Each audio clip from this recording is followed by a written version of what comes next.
I hired a man to mow my lawn on a quiet Tuesday morning, while my daughter was already gone for work. Less than an hour later, my phone rang and he whispered, "Sir, I don't want to alarm you, but is there anyone else living in this house?" My hand went numb around the coffee mug. "What do you mean?" I asked, even as dread crept up my spine. "There's crying," he said softly, "from your basement, and it doesn't sound like a TV." That was the moment I realized my home was hiding something I was never meant to find. When I went down to check the basement myself, I was shocked to uncover a secret that changed everything. I'm truly grateful you're still here with me. If you have a moment, please leave a comment and tell me where you're watching from.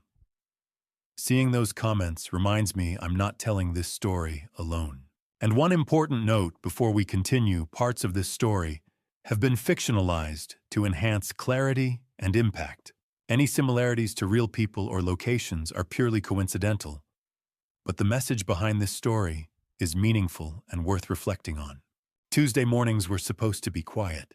After 32 years of flying commercial jets, Minneapolis to Seattle, Seattle to Denver, Denver back home, I'd learned to treasure the stillness between rotations, the calm before I zipped my uniform back into its garment bag and headed to the airport for another 3-day stretch across the country. I stood in the kitchen of the house on Ashford Lane, the 2-story colonial Margaret and I had bought 23 years ago, when Cassandra was 9 and Felicia was 4. Back when the girls' laughter echoed through these rooms and Margaret hummed softly while watering her herbs by the back window. That life belonged to another time. Margaret had been gone for 10 years. Felicia had vanished 8 years ago, disappearing one March night at 19 and leaving behind nothing but unanswered questions and a hollow ache that never truly healed. Now it was just me and Cassandra, my eldest daughter, 32, brilliant and driven, who had transformed the basement into a jewelry studio and built a business that would have made her mother proud. She'd left for her downtown gallery at 7 that morning, same as every Tuesday, kissing my cheek and reminding me to take my vitamins. The house felt too big for 2 people, but it was still home. I poured a second cup of coffee, dark roast, from the place on Hennepin Avenue and checked the clock above the stove. 7:34. My Seattle flight wasn't until mid-afternoon. Plenty of time to pack, review weather reports, maybe call Steven about our golf game on Friday. Then my phone rang. Gary Thompson's name lit up the screen. Gary had mowed our lawn every Tuesday for 6 years, steady as clockwork, and never called unless something was wrong. "Mr. Hayes." His voice carried that careful, apologetic tone people use when they're afraid of bothering you. "I'm real sorry to call, but there's something out here I think you should hear." I set down the coffee pot. Decades in the cockpit had taught me to recognize concern when I heard it. "What's going on, Gary?" "I'm mowing the front yard, and I keep hearing this sound. Sounds like it's coming from your basement. Like somebody crying." The mower rumbled faintly behind him. "It's been going on a bit now. Real soft, like they don't want to be heard." I moved to the window. Gary stood beside his mower phone, pressed to his ear, staring toward the basement windows just above ground level. Cassandra had left 45 minutes earlier. The house was empty except for me. "I'll check it out," I said. The basement stairs creaked under my feet, 16 steps I'd walked thousands of times. Today, each one felt heavier. At the bottom, I stopped and listened. Nothing. Just the furnace hum and the faint buzz of the fluorescent lights. Cassandra's jewelry studio occupied the far end of the basement, a space we'd renovated together 5 years earlier. I'd helped paint the walls dove gray, installed track lighting, built shelves for her supplies. We'd worked side by side for weeks, laughing like we hadn't since she was young. I opened the studio door. Everything looked normal. The work table stretched across the center, about 25 by 15 feet tools, arranged with meticulous care. Display cases lined the walls, silver pendants and gold chains, catching the light custom pieces that had earned her loyal collectors. But something felt wrong. I stepped closer to the table and noticed a drinking glass condensation still clinging to its sides. I touched it. cold, recently filled. The wall clock read 7:43. Cassandra had left at 7. I scanned the room more carefully. The small sink in the corner, its faucet handle damp. A faint scent of lavender soap lingered in the air. Then my eyes settled on the back wall. The paint matched the rest of the studio, the same dove gray, but the texture was subtly different.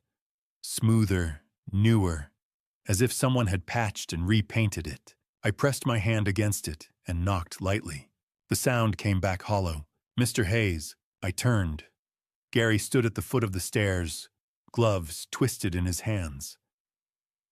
He wasn't the type to imagine things. "Find anything?" he asked. "Just a quiet studio," I replied, though the words felt wrong. "I heard it clear," he said. "A woman crying. Soft, like she was trying not to be noticed." His gaze drifted toward the back wall, then returned to me. Could sound carry from somewhere else. A neighbor, maybe. Maybe, I said. Neither of us believed it. A car door slammed outside. Heels clicked above us. Cassandra's footsteps. She appeared at the top of the stairs, surprise flickering across her face. "Dad, Gary." "What's going on?" "Gary heard something while he was mowing," I said. "We were checking it out." Crying, Gary added apologetically. Cassandra laughed lightly. "Oh, that must have been my podcast. I worked late on a custom order last night and had true crime playing. Lots of emotional interviews. I probably forgot to shut it off before coming upstairs. It's on a timer." Gary's shoulders eased. "That'd explain it. I'm so sorry I worried you," Cassandra said, touching his arm briefly. "Dad's always telling me I work too much." "What brought you back?" I asked. "Thought you had an appointment." "I do," she said easily. "But I forgot my presentation portfolio. Can't pitch a big commission without photos.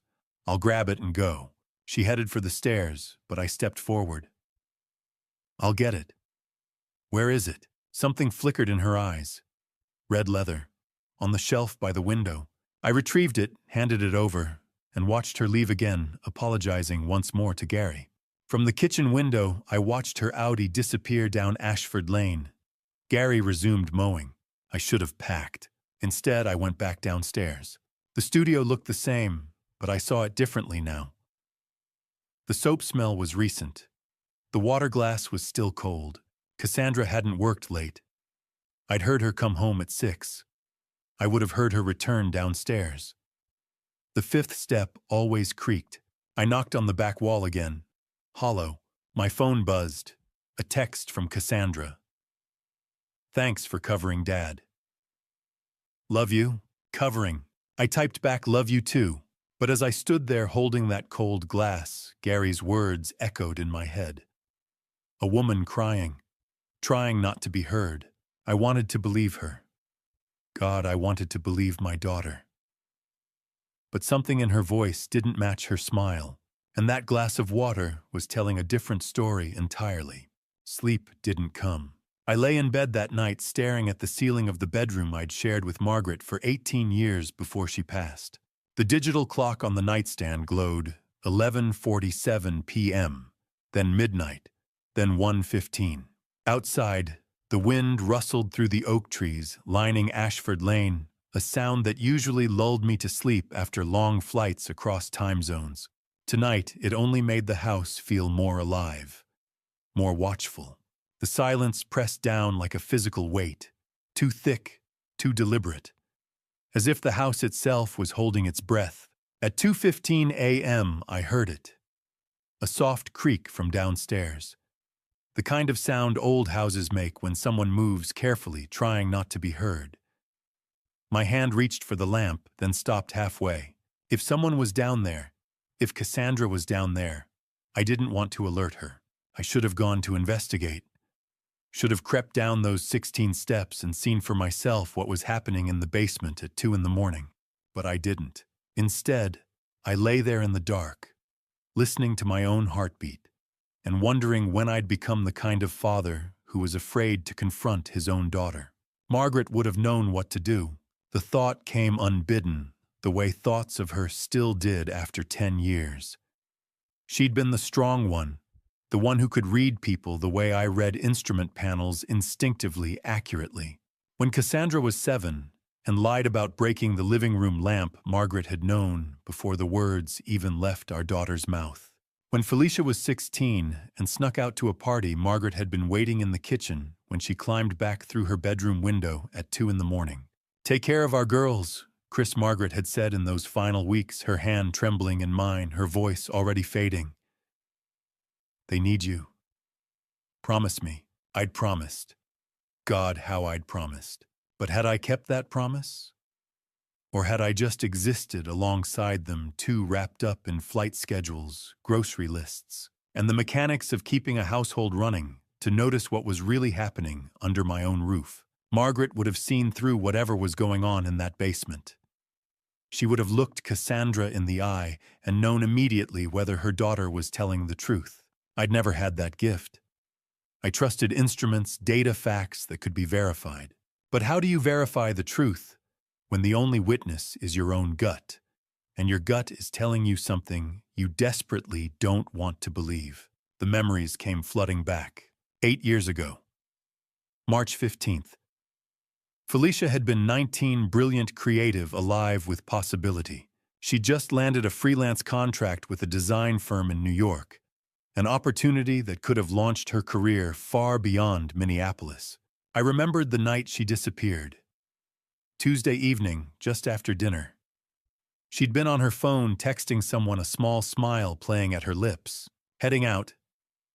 Dad, she'd called from the hallway, meeting Sophie for coffee. Sophie Morgan, her best friend from community college. It had sounded perfectly normal. "Drive safe," I'd said, barely looking up. "Don't stay out too late. You've got that meeting tomorrow." "I won't. Love you. Love you too." Those were the last words I ever said to her. The next morning, her car was gone. Her bed untouched. Her phone went straight to voicemail. I called Sophie first. She hadn't seen Felicia, hadn't made plans, hadn't received any messages. By noon, I filed a missing person report.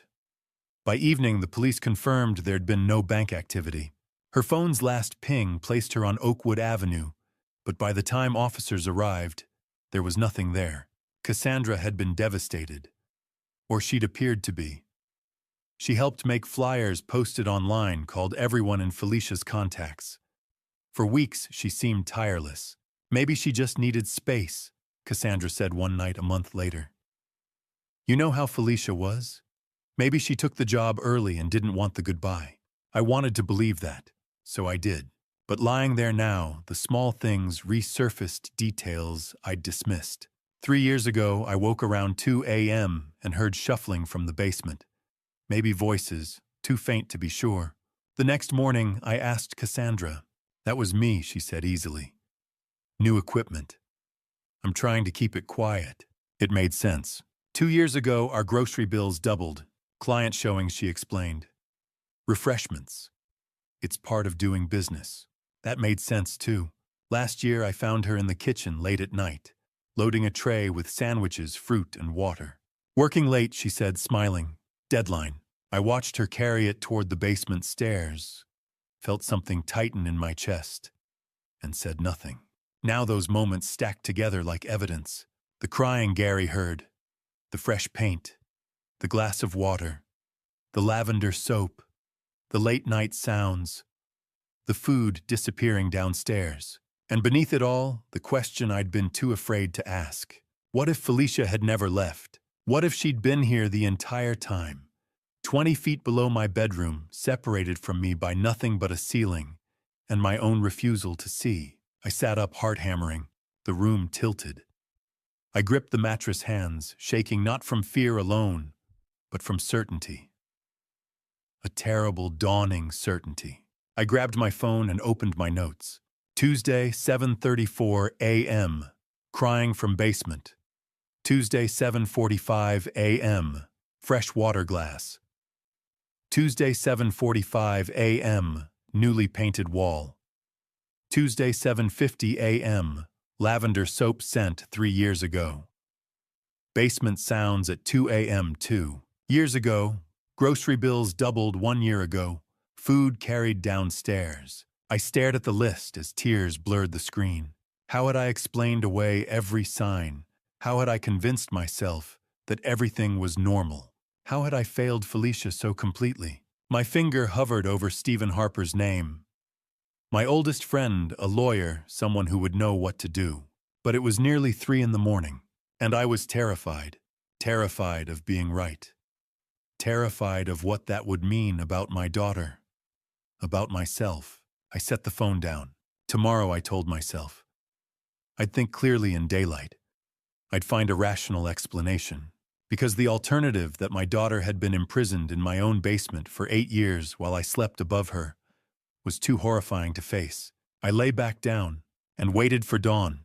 2 days later, while Cassandra was at her gallery opening, I did something I'd never done before. I went through her papers. Thursday afternoon. She'd left at noon for an event that would run until 5, maybe 6. That gave me hours to either confirm my suspicions or prove myself a paranoid fool. I stood in the doorway of her home office, what used to be Margaret's sewing room. Glass desk filing cabinet shelves of design books arranged by color. Everything pristine, just like Cassandra herself. I stepped inside, my pulse hammering. The filing cabinet wasn't locked. I pulled open the bottom drawer and found an accordion folder labeled Household. Grocery in Cassandra's neat handwriting. I spread the receipts across her desk. Hundreds of them organized by date going back 2 years. I picked one at random. Target. March 2nd, 2024. $187.43. The itemized list covered 2 pages. Canned soup, 12 cans. Pasta, 6 boxes. Rice, 3 bags. Bottled water, 2 24-packs. Granola bars. Peanut butter. Multivitamins, 2 bottles. Then personal items, shampoo. Conditioner. Toothpaste, 3 tubes. Deodorant. And at the bottom, always ultra-thin pads. Size 2. $24.99. I stared at that last line. Cassandra had gotten an IUD 5 years ago. I remembered because she'd mentioned it when we reviewed her health insurance. So why was she buying menstrual products every month? I pulled another receipt. Cub Foods. March 9, 2024. $203.17. More of the same. Fresh produce, canned goods, bread, eggs. More vitamins. More toiletries. And again, Tampax Pearl Regular. $19.99. My hands shook as I pulled out my phone and began photographing every receipt. Emotion later. Evidence first. The pattern was clear. Every week for 2 years, Cassandra had made shopping trips totaling between $170 and $230. The same items every time: shelf-stable food, basic toiletries, vitamins, feminine products. But Cassandra barely ate at home. Most nights she had client dinners. The food in our refrigerator regularly went bad, unless someone else was eating it. I opened my calculator. Average $200 per week. 52 weeks. 2 years. $20,800. I found more in a separate envelope. Amazon orders. Women's clothing, size small. Cassandra wore medium, yoga mat and resistance bands. June 2023. Cassandra had never done yoga. Paperback novels. August 2023. Mysteries and thrillers. Cassandra only read design magazines, sketch pads and drawing pencils. November 2023. Cassandra worked in jewelry, not illustration. Each purchase was small enough not to raise questions. But together they told a story. Someone was living in this house. Someone who needed food clothes books. Someone who wore size small and drew sketches. Someone exactly like Felicia. I sat down hard in Cassandra's desk chair, staring at the scattered receipts. I heard her car at 5:47 p.m. By then, I'd put everything back and started dinner. Chicken marsala, her favorite. The kitchen smelled warm and normal. She came through the door glowing. Dad 3 sales and Mrs. Peterson wants a custom piece. Best opening yet. That's wonderful, sweetheart. I handed her wine. Tell me everything. She talked for 20 minutes about clients' compliments, networking opportunities. She looked so normal, so innocent. We sat down to eat. I waited until she'd relaxed before speaking. I've been meaning to ask, you've been hosting client events at home, right? She looked up, fork paused.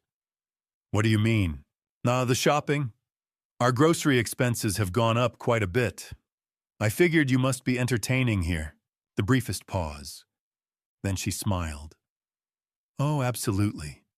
Private viewings for VIP clients.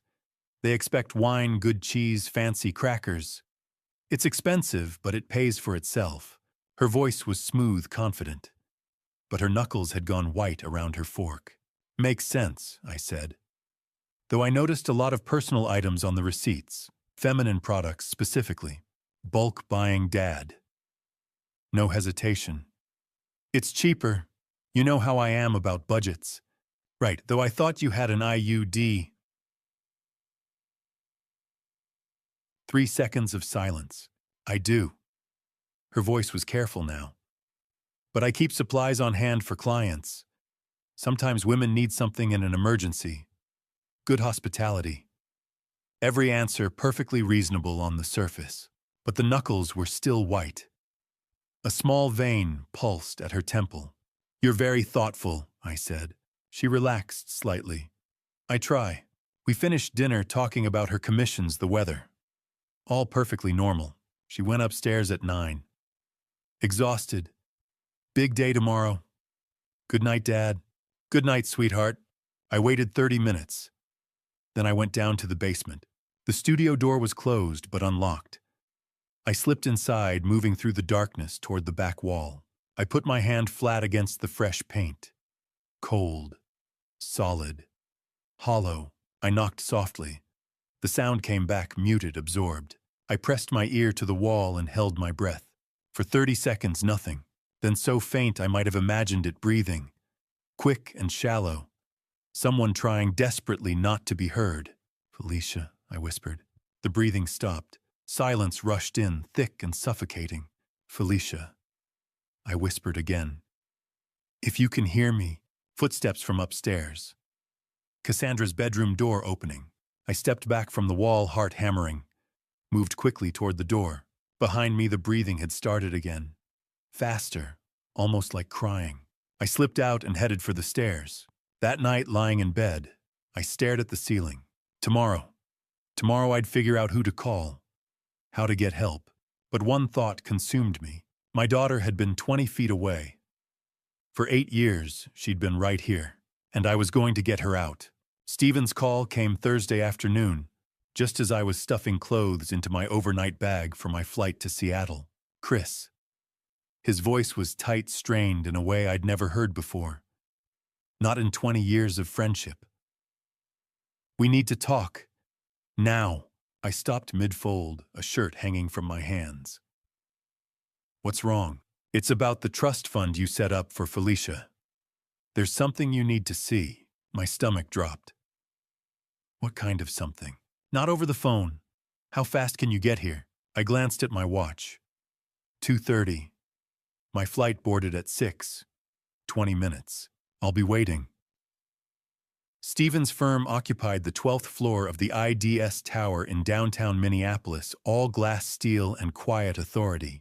I'd been here countless times after Margaret died, when I updated my will when we created Felicia's trust fund after her 16th birthday. Today the elevator felt unbearably slow. Stephen met me at reception himself, which immediately set my nerves on edge. His assistant usually handled that. He looked older than I remembered, more gray at his temples, deeper lines etched into his face.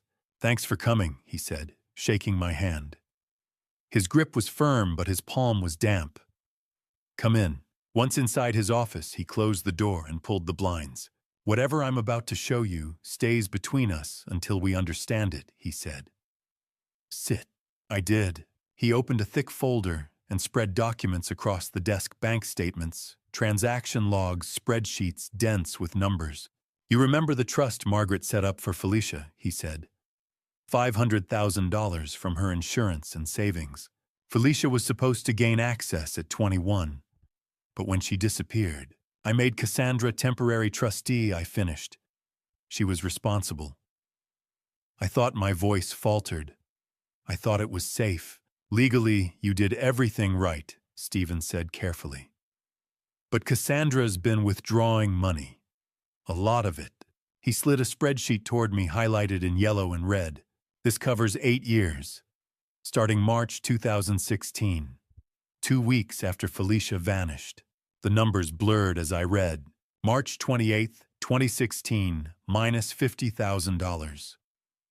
April 15th, 2016, minus $50,000. May 3rd, 2016, minus $50,000. $150,000 in 3 months, Stephen said quietly. Labeled Debt Repayment, Derek Hamilton. The name rang faintly. Her boyfriend. They dated for a while. She transferred him $150,000 of Felicia's money, Stephen said. And that's only the beginning. Another document followed. Smaller withdrawals, spaced out, relentless. 2,000 here, 5,000 there. It adds up, he said, tracing the totals. Roughly $350,000 over 8 years. My hands clenched the chair. For what? Stephen pulled out receipts and invoices.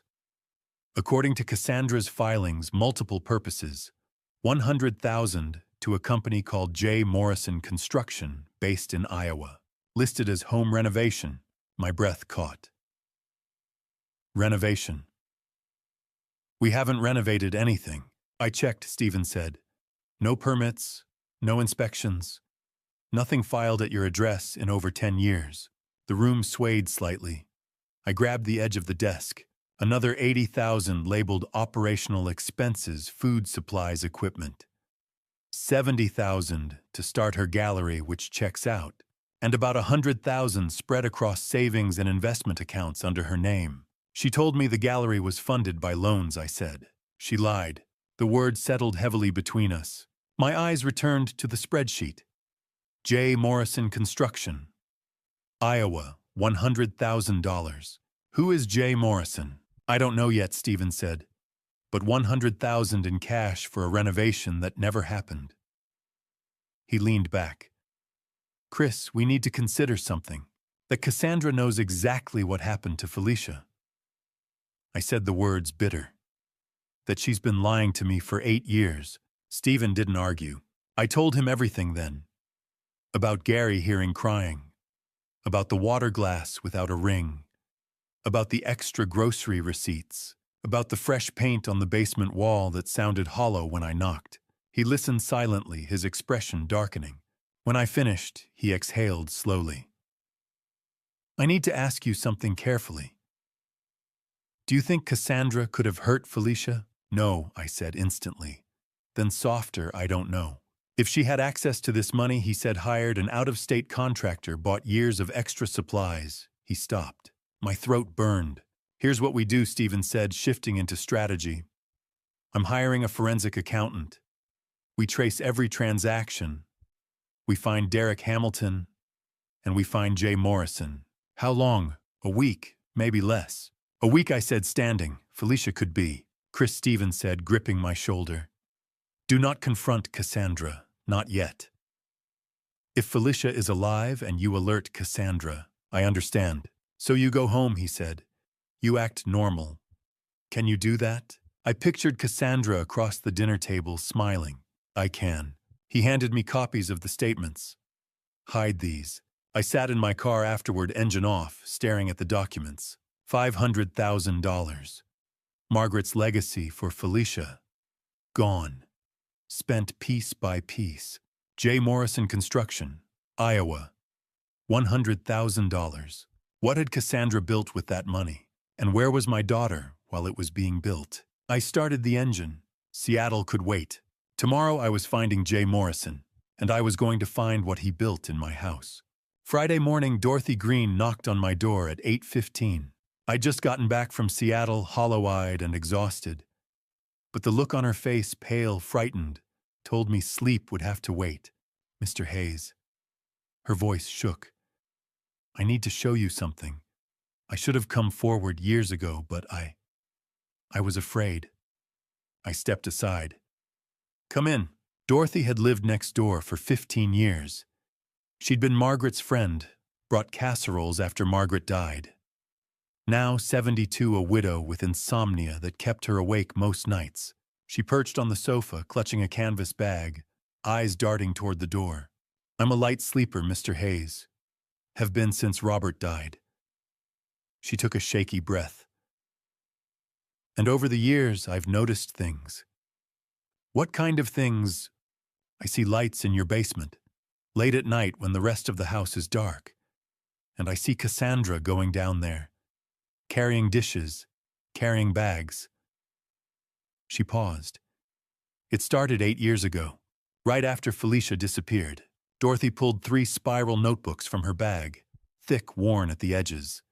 "I started keeping track in 2017. The pattern never changed. I opened the first one. Handwritten entries, each dated and time-stamped. March 15th, 2017, 2:30 a.m., Cassandra exited basement carrying tray with empty dishes. July 22nd, 2021, 11:45 p.m., heard faint crying from direction of Hayes' house. Lasted 10 minutes. October 3rd, 2023, 3:15 a.m., Cassandra made 3 trips to basement, carrying pillows, blankets, books, entry after entry spanning years, hundreds of them, in the beginning 2 or 3 times a week. Dorothy said quietly. By 2018, 4 or 5 times. Always late. Always when you were asleep or away. The notebook slipped from my hands. You heard crying. She nodded, tears welling.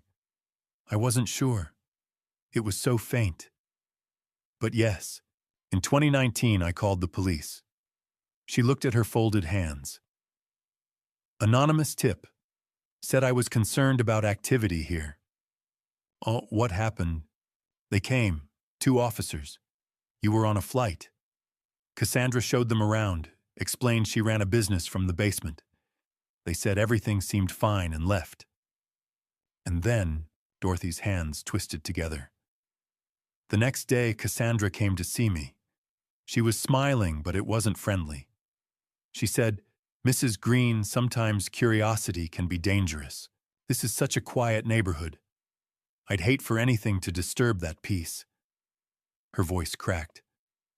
She didn't threaten me directly, but I understood. So I stopped calling. I just watched and wrote. I couldn't be angry at this 72-year-old widow, terrified even now. "You're here now," I said. "That takes courage." She pulled out a USB drive with shaking hands. "There's more. So last year I installed a security camera pointing at your house. I know it was an invasion of privacy, but I needed to know if what I was seeing was real. I plugged the USB into my laptop. February 14th, 2024, 2:47 a.m. Night vision footage showed Cassandra emerging from the basement, carrying garbage bags, glancing around. March 3rd, 2024, 12:35 a.m. Cassandra stood at the basement door, looking up at my bedroom window, checking if I was asleep. November 8th, 2023, 11:52 p.m. A dark sedan pulled into my driveway. A man got out carrying a large box. Cassandra met him at the basement door. They spoke briefly, then he handed her the box and left. "Who is that?" I asked. "I don't know. But I've seen that car 3 times over the past year. Always late at night. Always delivering something. Derek Hamilton, it had to be." "There are 47 videos," Dorothy said. "Enough to show the pattern. She's been going down there almost every night for 8 years. Very careful to make sure you never knew." I ejected the USB, hands trembling. 8 years of evidence. 8 years of my neighbor watching, too frightened to act. Why come forward now? Because Tuesday I heard your landscaper on the phone. He'd heard crying too. And I realized if there was another witness. Tears streamed down her face. I couldn't stay silent anymore. I took her hand. "Thank you, Dorothy. You've been braver than you know." "What are you going to do?" I'm going to find out what my daughter has been hiding, and I'm going to make sure she never hurts anyone again. After Dorothy left, I sat alone, her notebooks spread across the coffee table. 8 years of evidence, meticulous, undeniable. I played the videos again. Cassandra carrying bags, Cassandra checking my window, that car delivering boxes. My phone buzzed. A text from Cassandra: morning dad, client lunch until 3. See you tonight. Love you. Love you. Did she, or was I just another person to deceive? I picked up Dorothy's first notebook. Inside the cover: if something happens to me, give this to the police. Dorothy Green. She'd been building a case, preparing for the day someone would believe her. That day was today. I added Dorothy's evidence to my file: Gary's testimony, the grocery receipts, Stephen's trust fund documents, and now notebooks and videos showing 8 years of suspicious activity. The pieces were coming together. Dorothy's voice echoed in my head. What do you think she's hiding down there, Mr. Hayes? I stared at the USB drive, at those notebooks filled with 8 years of late-night observations. Deep down, I already knew the answer. My daughter, my Felicia, was down there. Had been down there all along. 20 feet below my bedroom, hidden behind fresh paint and hollow walls, and 8 years of carefully constructed lies. And tomorrow, I was going to get her out, no matter what it took, no matter who I had to face. Even if that person was my own daughter. The LinkedIn message came at 2:30 on a Friday afternoon. I just returned from Dorothy's house, my head still spinning from 8 years of handwritten notes and grainy security footage, when my phone buzzed. Riley Summers, graphic designer at Digital Arts Studio, Minneapolis. Subject: about Felicia Hayes. I need to speak with you urgently. I stared at the name. Riley Summers. Felicia's best friend from the University of Minnesota. The one who'd called me every week for the first 6 months after Felicia disappeared, asking if there was any news. The one who'd stopped calling after a year, her voice breaking on the last message she left. I can't keep doing this to myself, Mr. Hayes. I'm so sorry. I hadn't heard from her in 7 years. Her message was brief. I've been investigating Felicia's disappearance on my own for the past 6 months. I found something. Can we meet today? I'm in Minneapolis. I called her immediately. She answered on the first ring. Mr. Hayes. Riley. My voice came out hoarse. What did you find? Not over the phone, she said quickly. Can you meet me at Riverside Brew on Hennepin Avenue, 4 o'clock? I glanced at the clock. An hour and a half. I'll be there. Riverside Brew was tucked into a quiet corner off Hennepin. The kind of place where the espresso machine hissed softly and the afternoon crowd thinned out by 3. I arrived early and claimed a table in the back, away from the windows. Riley walked in at exactly 4 o'clock. I recognized her immediately, same dark, curly hair, same quick stride. But she looked older now, sharper. 27, maybe. She carried a leather messenger bag over one shoulder and an iPad in her hand. Mr. Hayes. She slid into the seat across from me, her eyes scanning the room once before settling on mine. Thank you for coming. You said you found something. She nodded, setting the iPad on the table between us.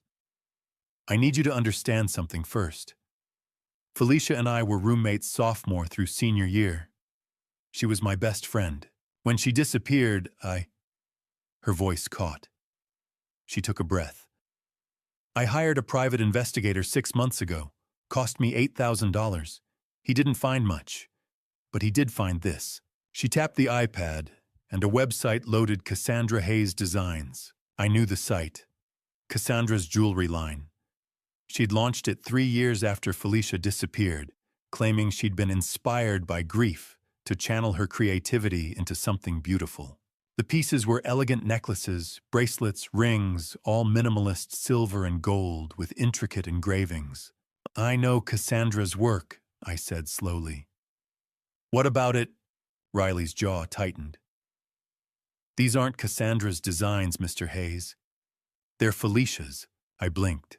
What? She swiped to a second screen, a photo of a silver pendant with a delicate vine pattern curling around the edges. This is from Cassandra's 2022 collection. $1,200. Sold out in 3 days. She swiped again. This is a sketch Felicia did in 2015. I found it in a box of her old coursework I'd been storing. The two images sat side by side. The match was undeniable. The curve of the vine, the spacing of the leaves, the way the stem wrapped around the center, it was identical. That's one design, I said, my pulse quickening. Could be a coincidence. I thought so too. Riley swiped through 15 more comparisons. 15 designs from Cassandra Hayes' designs. 15 sketches from Felicia's college portfolio. Every single one a perfect match. My hands went cold. There's more, Riley said quietly. She zoomed in on the pendant image. Look at the engraving, right here. I leaned closer. At first I saw only the vine pattern. Then Riley traced her finger along the curve of a leaf, and I saw it a tiny, almost invisible F hidden in the negative space. And Felicia used to do that, Riley whispered. Sign her work with a hidden F.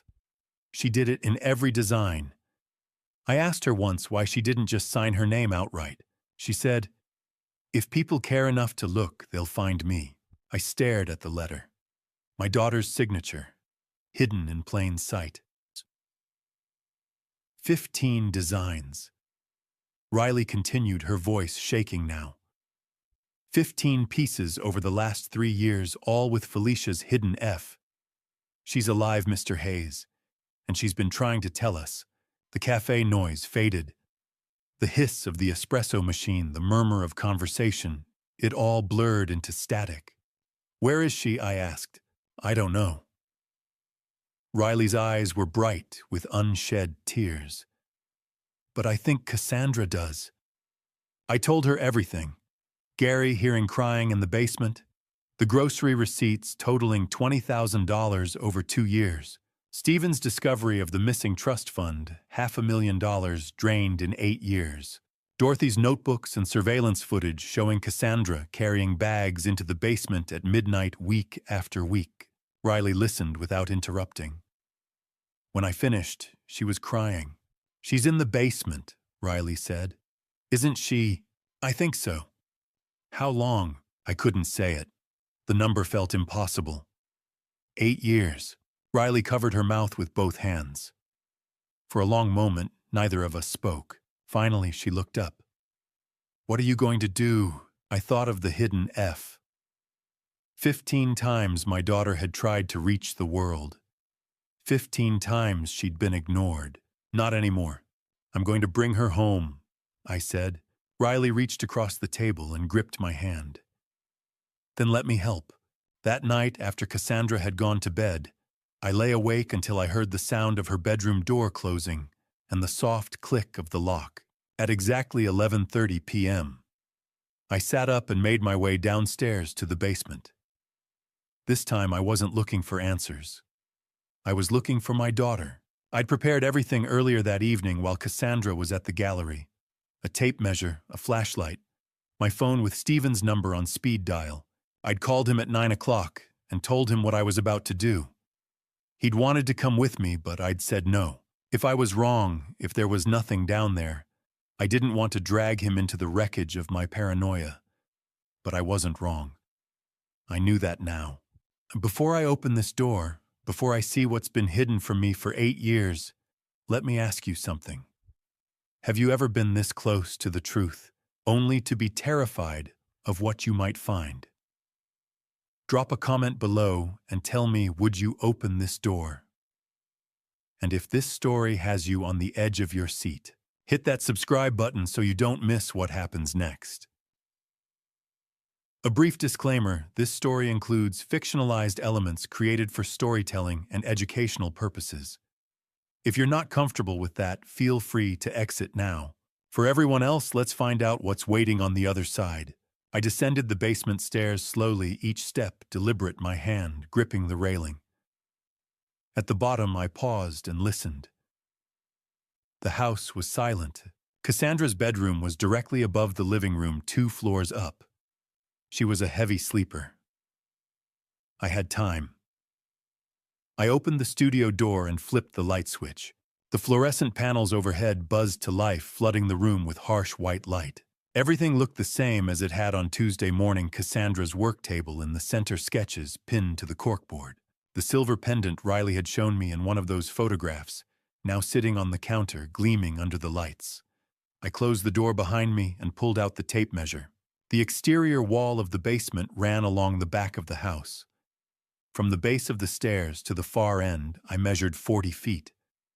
Then I stepped inside the studio and measured again. The interior length from the door to the back wall came out to 25 feet. 15 feet. Missing. I moved to the width. The full basement stretched 30 feet across. The studio was 15 feet wide. On the right side, the wall was poured concrete, the foundation of the house.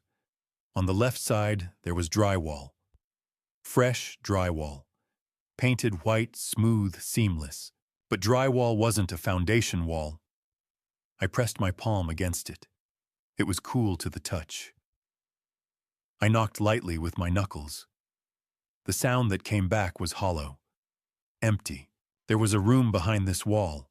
15 feet deep. 12 feet wide. 180 square feet. Big enough to live in. I swept the flashlight along the drywall, searching for seams, hinges, anything that might indicate a door. At first I saw nothing. The wall was unbroken, painted edge to edge, but then my light caught on something near the corner. A tall bookshelf, 6 feet high, pressed flush against the wall. I approached it slowly. The shelf was filled with design books, jewelry techniques, metalwork, and a few art history texts. It looked heavy, permanent. I tried to push it. It didn't budge. I crouched down and aimed the flashlight at the base. There, just visible beneath the lowest shelf, were 4 small rubber wheels, caster wheels, the kind you'd find on a rolling cart. But they weren't rolling. They were locked in place by metal pins. And beside the left front wheel, half hidden by the shelf's wooden frame, was a small electronic keypad. 4 digits. A tiny LED light glowing red. I stared at it. My pulse hammered in my ears. Cassandra had built a lock, a code. I thought of the receipts. The $100,000 payment to J. Morrison Construction. The basement renovation that had never been permitted, never inspected, never recorded anywhere but in Stephen's files. This was what that money had bought. Not a studio, a prison. I wiped my palms on my jeans and entered the first code that came to mind, 1992. Cassandra's birth year. The LED blinked red. Incorrect. I tried 1997. Felicia's birth year. Red again. 2006. The year Margaret died. Red. I sat back on my heels, staring at the keypad. What number would Cassandra use? What number mattered enough to her to lock her sister away behind it? And then I knew. 2016. The year Felicia disappeared. I entered the digits slowly. The LED turned green. A soft click sounded from inside the bookshelf, and the metal pins released. The shelf rolled forward an inch, as smooth as silk. I grabbed the edge and pulled. It slid aside easily, revealing a narrow gap in the wall behind it. And there, set into the drywall, was a steel door. Gray industrial, with a deadbolt lock mounted on the outside. The lock was open. I stood there, my hand hovering over the doorknob, unable to move. My chest felt tight. My vision blurred at the edges. From the other side of the door, I heard a soft, shallow breath. Someone was in there. I leaned closer, pressing my ear against the cold metal. The breathing was faint, careful, as if whoever was inside was trying not to make a sound. "Felicia," I whispered.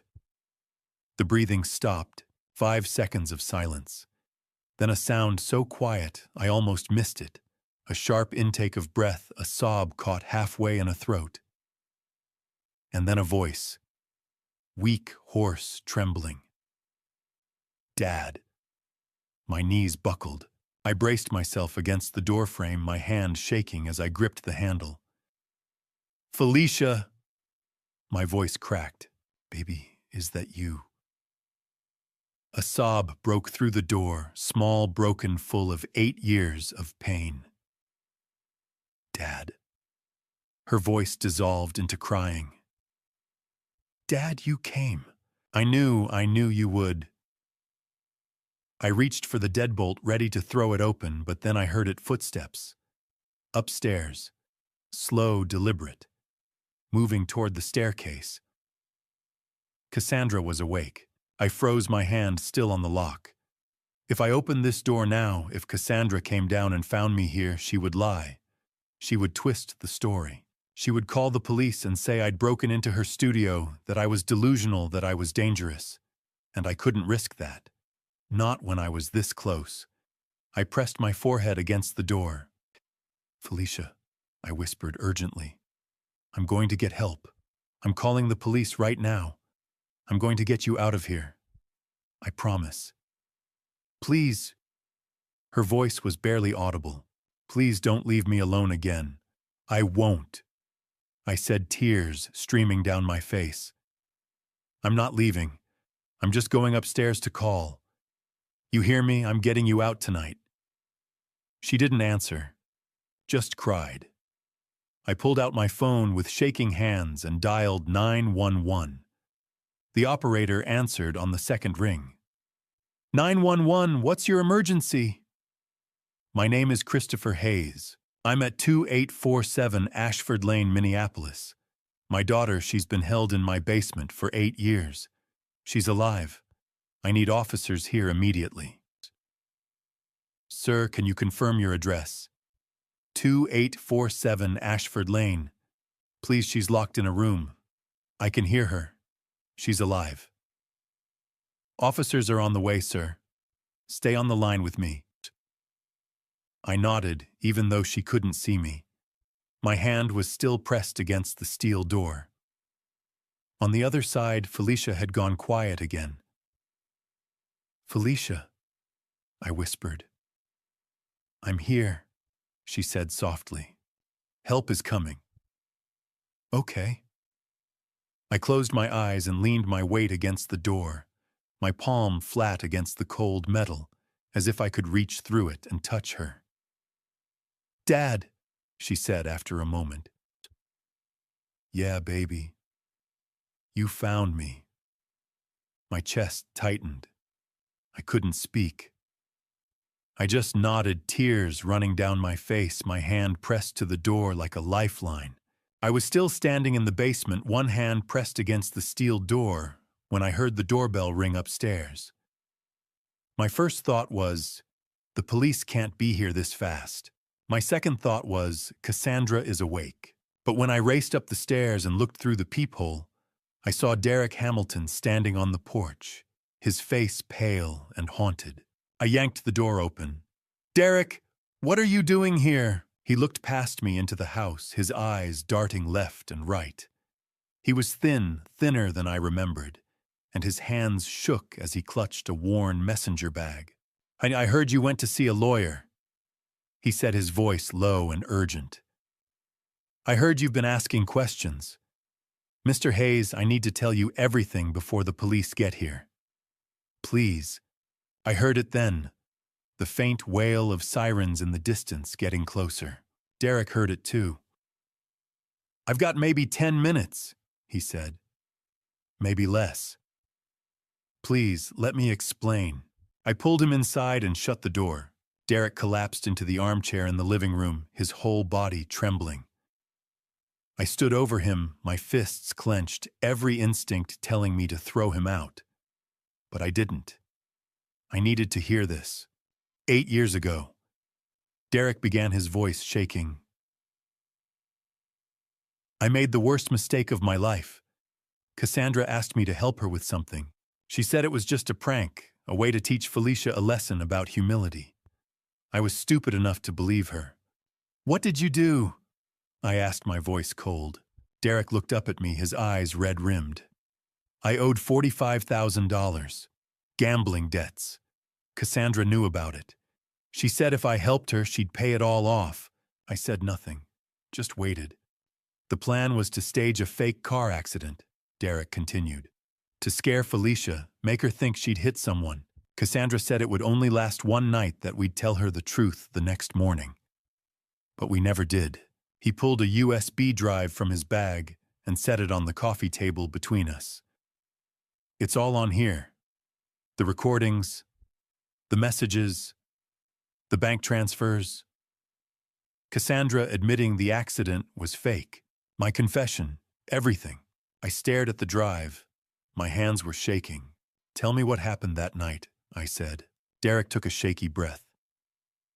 "I rented an old Honda Civic. Bought a mannequin and fake blood from a costume shop. Cassandra had already set everything up. She'd been texting Felicia from a burner phone, pretending to be a friend, asking her to meet up on Oakwood Avenue. It's a back road. No cameras. No traffic. I felt sick. Felicia drove out there around midnight," Derek said. "I put the mannequin in the road. She hit it. She panicked. Cassandra showed up a minute later and told her she'd killed someone. Told her his name was Thomas Whitmore. I showed up after that, pretending to be an off-duty cop.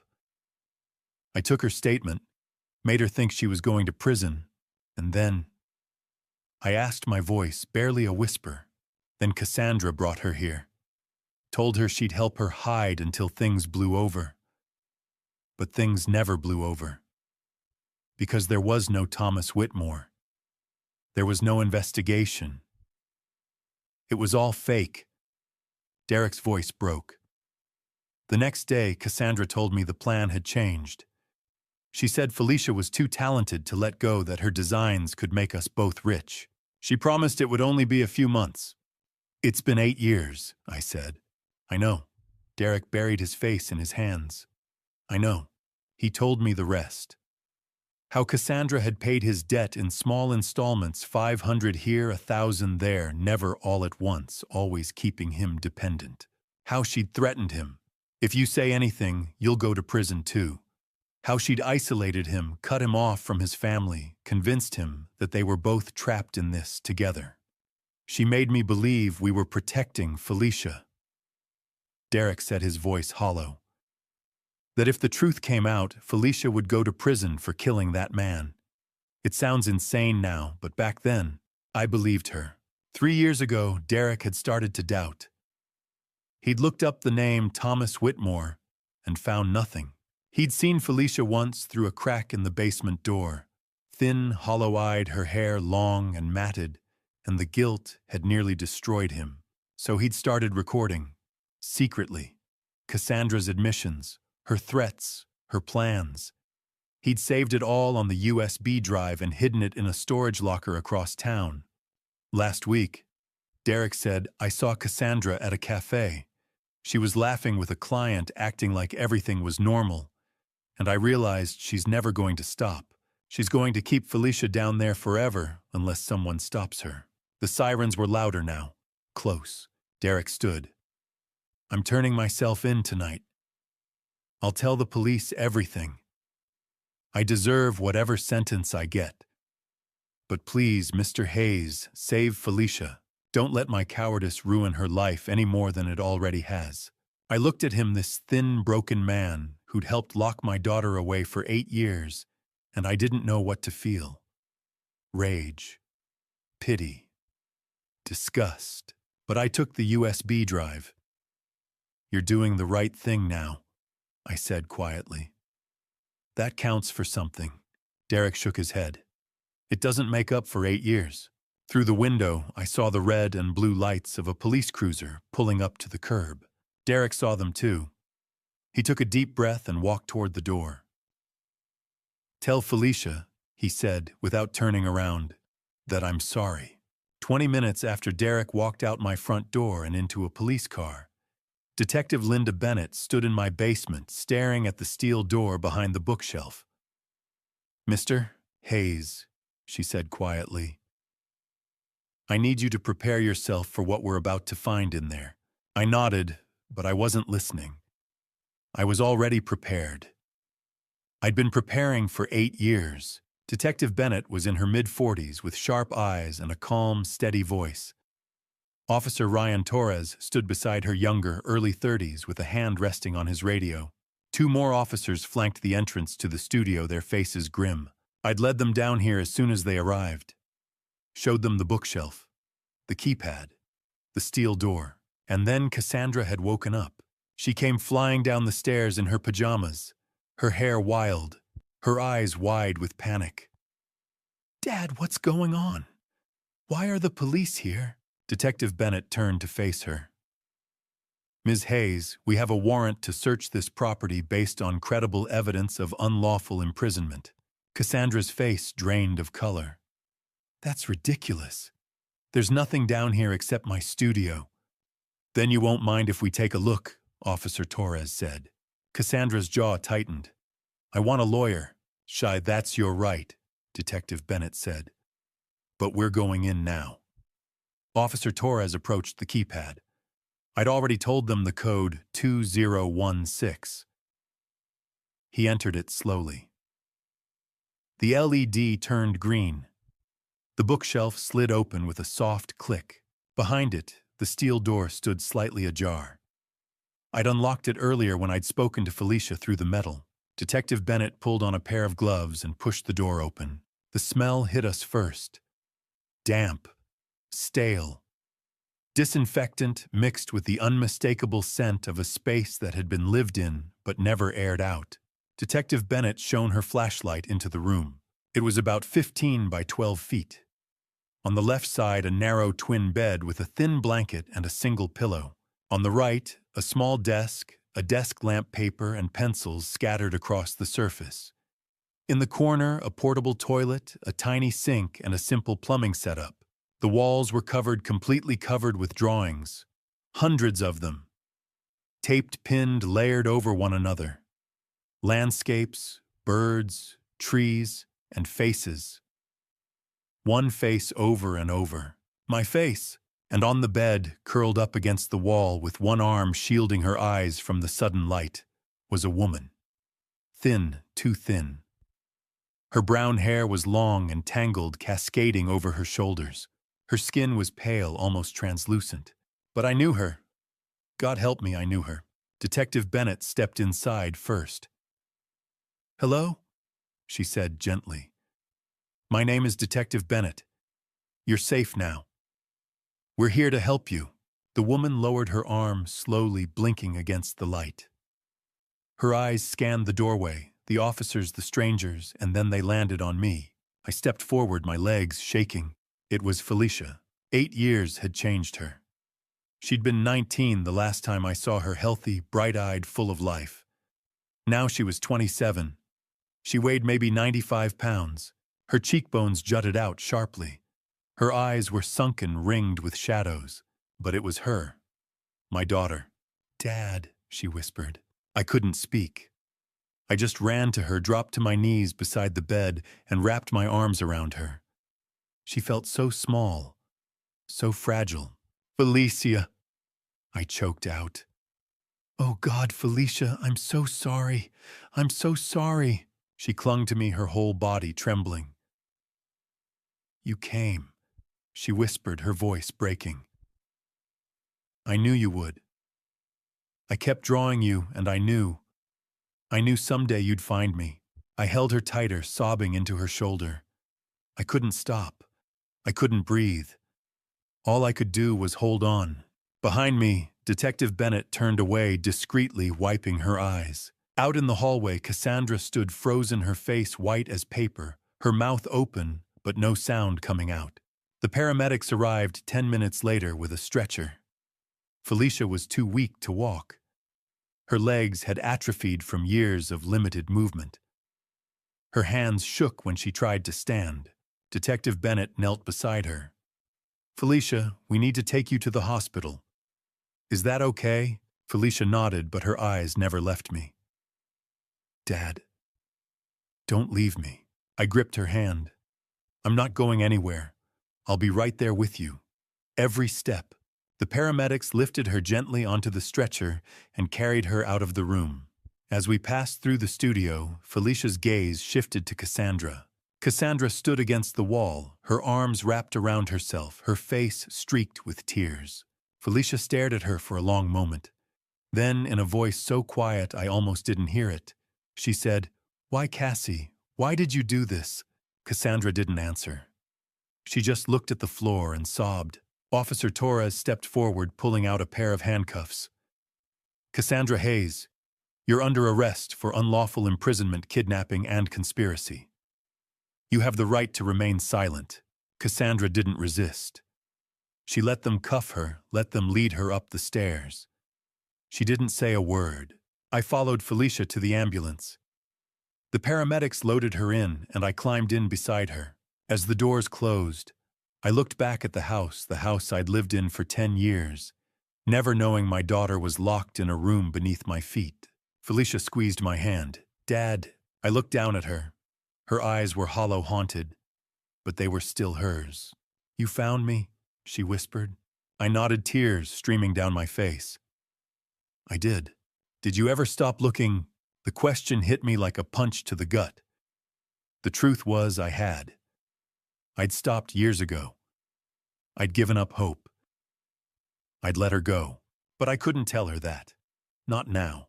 Never, I lied. I never stopped. She closed her eyes and smiled just a little and squeezed my hand again. The ambulance pulled away from the curb lights, flashing siren silent. I held my daughter's hand and thought I found her. But will she ever forgive me for taking 8 years to do it? At the hospital, beneath the harsh, fluorescent lights of the examination room, Felicia told us about the night that changed everything. Detective Bennett sat beside me taking notes while a nurse monitored Felicia's vitals. My daughter's voice was soft, hesitant, as if speaking the truth aloud might make the nightmare real all over again. The room smelled like disinfectant and sterile gauze. Machines beeped softly. An IV drip fed fluids into Felicia's arm. The doctor had already given us the preliminary diagnosis: severe malnutrition, acute vitamin D deficiency, muscle atrophy. She'd need weeks, maybe months of monitored recovery. But right now, she needed to talk. I held her hand. Detective Bennett leaned forward, her recorder running. "Felicia," she said gently, "I know this is hard, but we need to understand what happened 8 years ago. Can you tell me about that night?" Felicia took a shaky breath. "It was March 15th, 2016. I was 19. I got a voice message around 11:45 p.m. Felicia said, her eyes fixed on the ceiling. "It was from Sophie Morgan. At least I thought it was Sophie. She was my best friend back then. The message said, 'Felicia, I need help. Meet me at Riverside Park. It's urgent.'" I glanced at Detective Bennett. She scribbled something in her notebook. "I didn't think twice," Felicia continued. "Sophie sounded scared, so I grabbed my keys and drove out. I had a white Toyota Corolla. I took Oakwood Avenue. It's a shortcut to the park.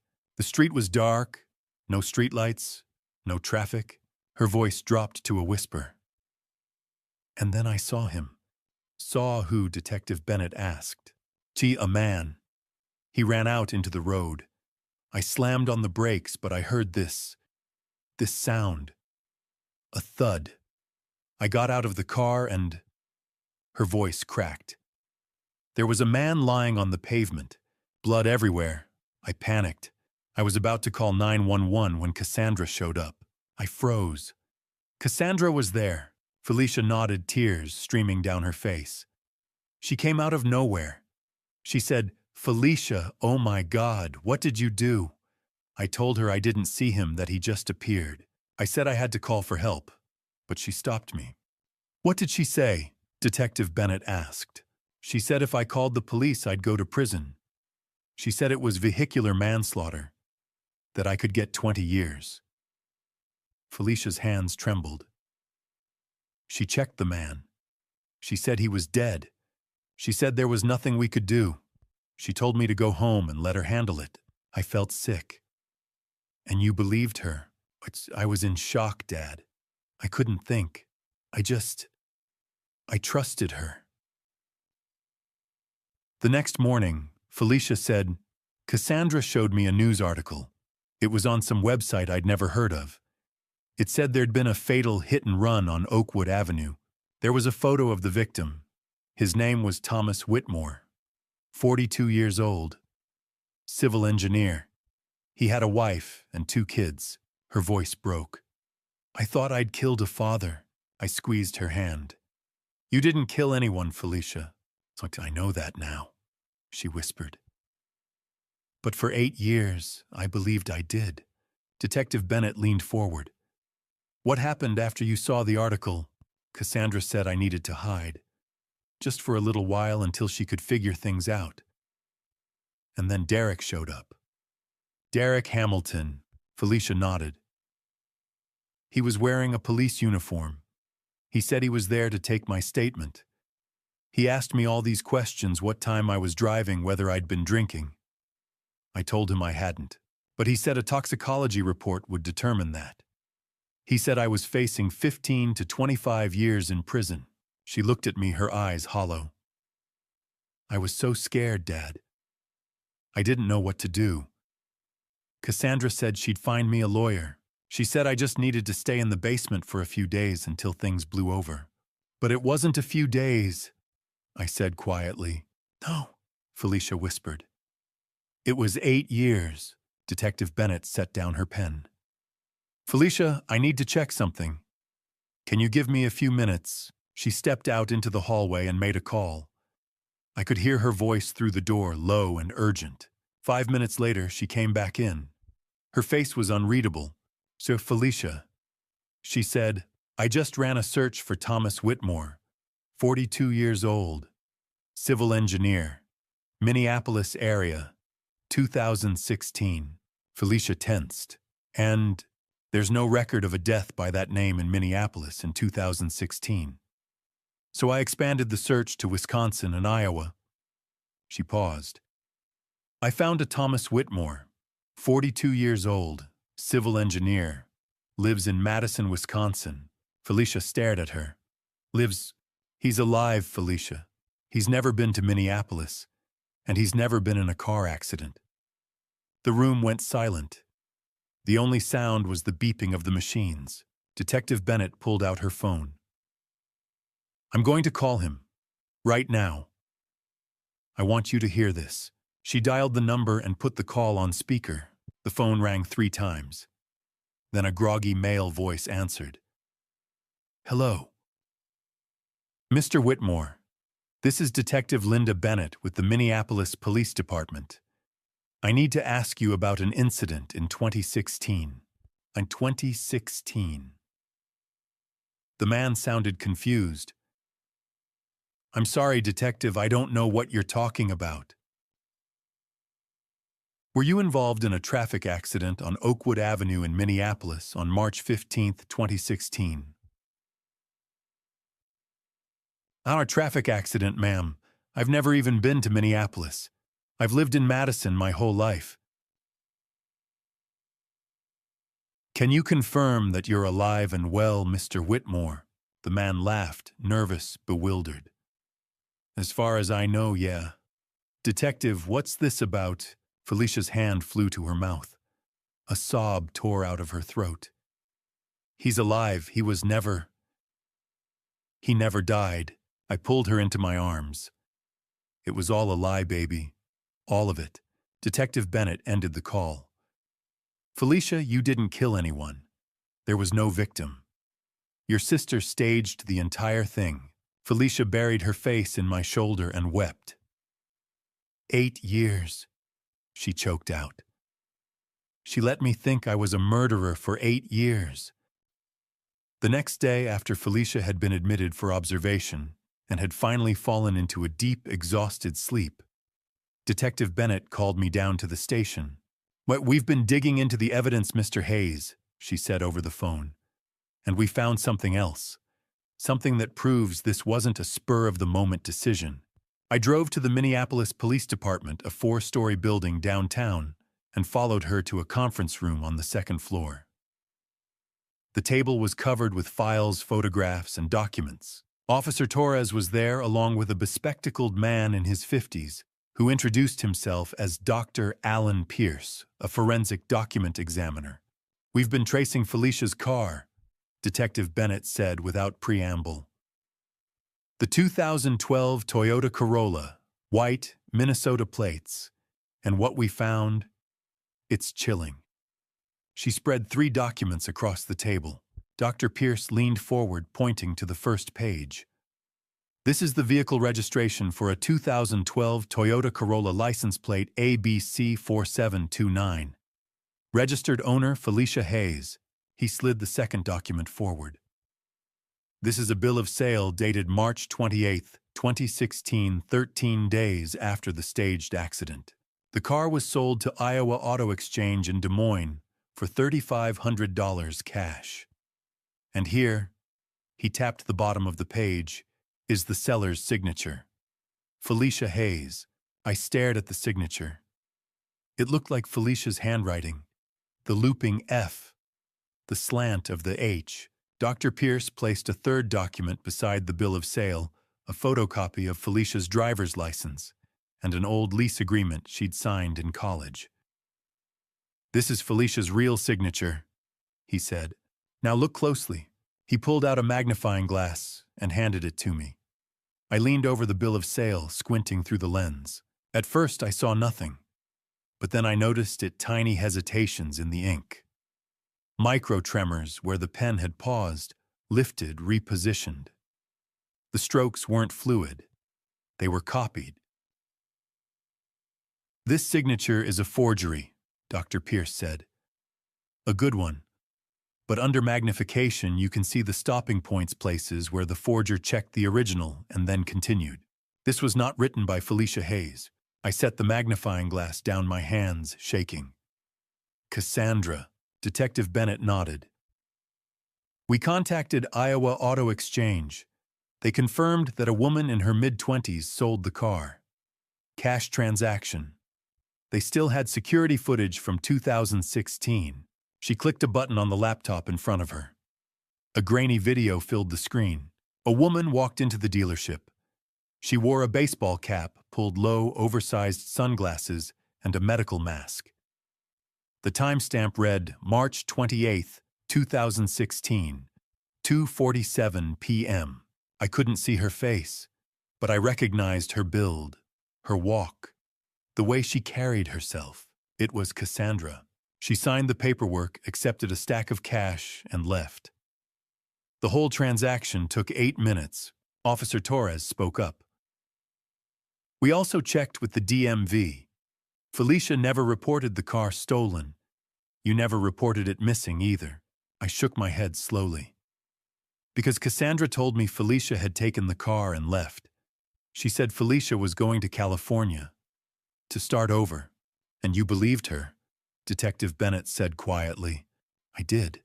My voice was hollow. "I thought Felicia had run away." Dr. Pierce cleared his throat. "Mr. Hayes, there's one more thing. We found a partial fingerprint on the bill of sale underneath the forged signature. It's Cassandra's. She tried to wipe it clean, but she missed a spot." I stared at the document. "She planned this. Before the accident even happened, she knew she was going to get rid of the car." "That's what we believe," Detective Bennett said. "Selling the car this quickly within 2 weeks suggests she wanted to eliminate any evidence that Felicia was still in the area. This wasn't impulsive, Mr. Hayes. This was premeditated." I sank into the chair, my legs suddenly too weak to hold me. "She knew exactly what she was doing.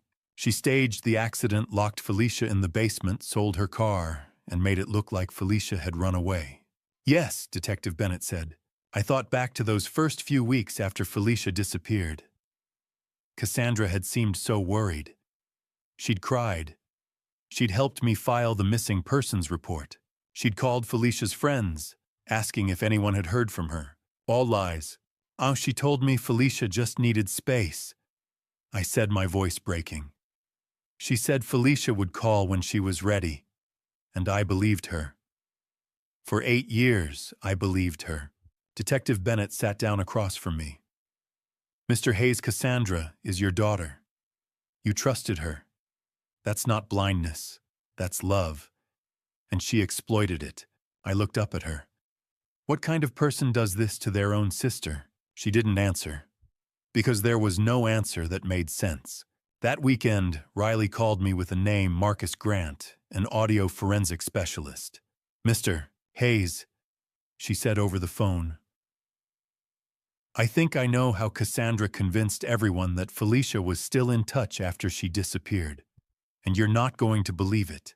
I met them Monday afternoon at Riley's office digital arts studio, a sleek glass building in downtown Minneapolis.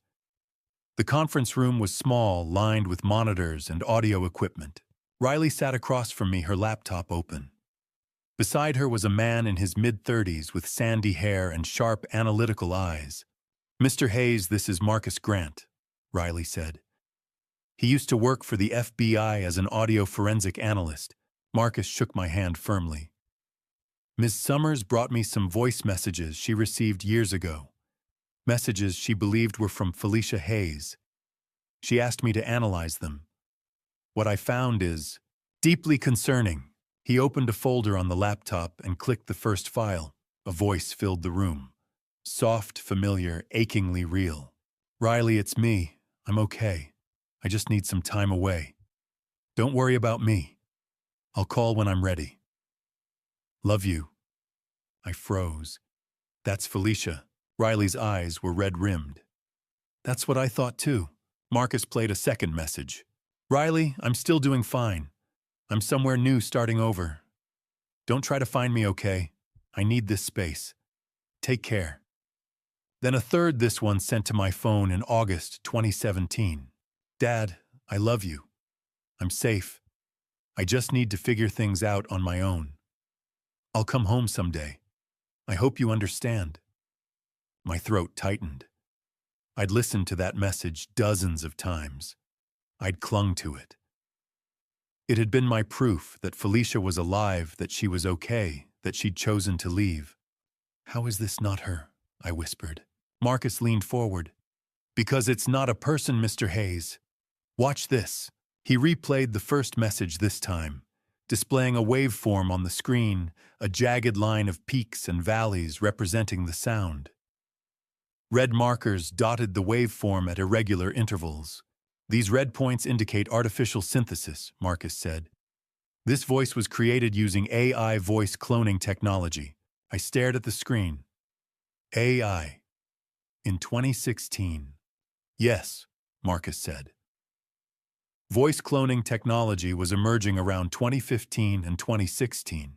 It wasn't as sophisticated as it is now, but it was good enough to fool people who knew the voice well, especially over a phone or voicemail where audio quality is already compressed. He pulled up another window. To clone a voice, you need about 5 to 10 minutes of clean audio samples. The software analyzes the pitch, tone, cadence, and speech patterns, then generates new speech that sounds identical to the original speaker. Riley spoke up. I found old videos on Cassandra's laptop, family gatherings, birthday parties. Cassandra had hours of Felicia's voice on file. Marcus clicked through to a comparison screen. On one side was the waveform of the voicemail. On the other was a waveform from an old video of Felicia speaking at a family dinner. That the pitch and tone match almost perfectly, Marcus said. But look here. He zoomed in on a segment of the voicemail. See these micro-pauses? They're slightly longer than natural human speech, fractions of a second, but consistent. And here, he pointed to another section. The breathing doesn't align with the words. A real person inhales and exhales at predictable points. This doesn't. He played the voicemail again, this time highlighting the glitches. I heard it now, tiny, almost imperceptible stutters. A breath that came half a beat too late. A word that sounded just slightly too smooth. To the average listener, it sounds real, Marcus said. But under analysis, it's clearly synthetic. I sank back in my chair, my head spinning. You're telling me that every message I thought was from my daughter was fake? I analyzed 5 messages sent over 3 years, Marcus said. All of them show signs of AI generation. Riley wiped her eyes. I believed her, Mr. Hayes.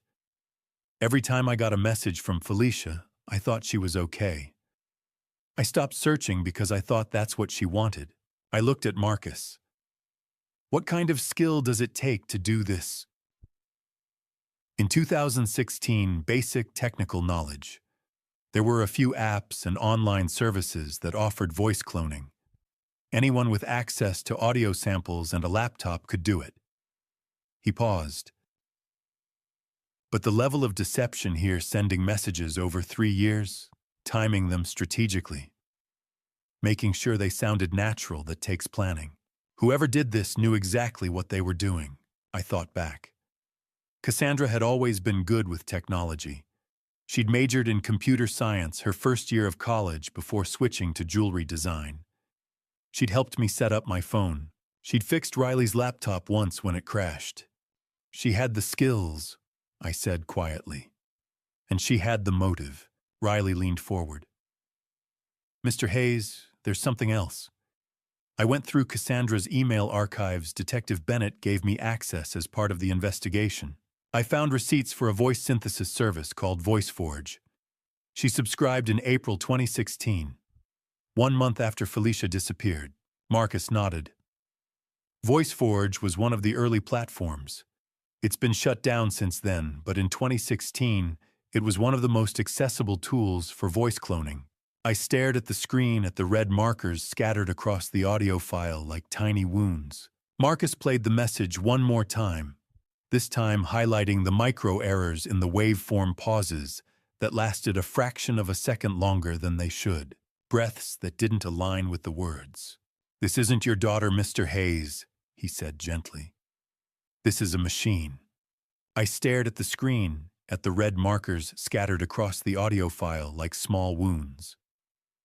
For 3 years, I'd listened to these messages and felt relief. Relief that Felicia was alive. Relief that she was okay. Relief that she'd chosen to leave. I'd stopped searching because I thought it was what she wanted.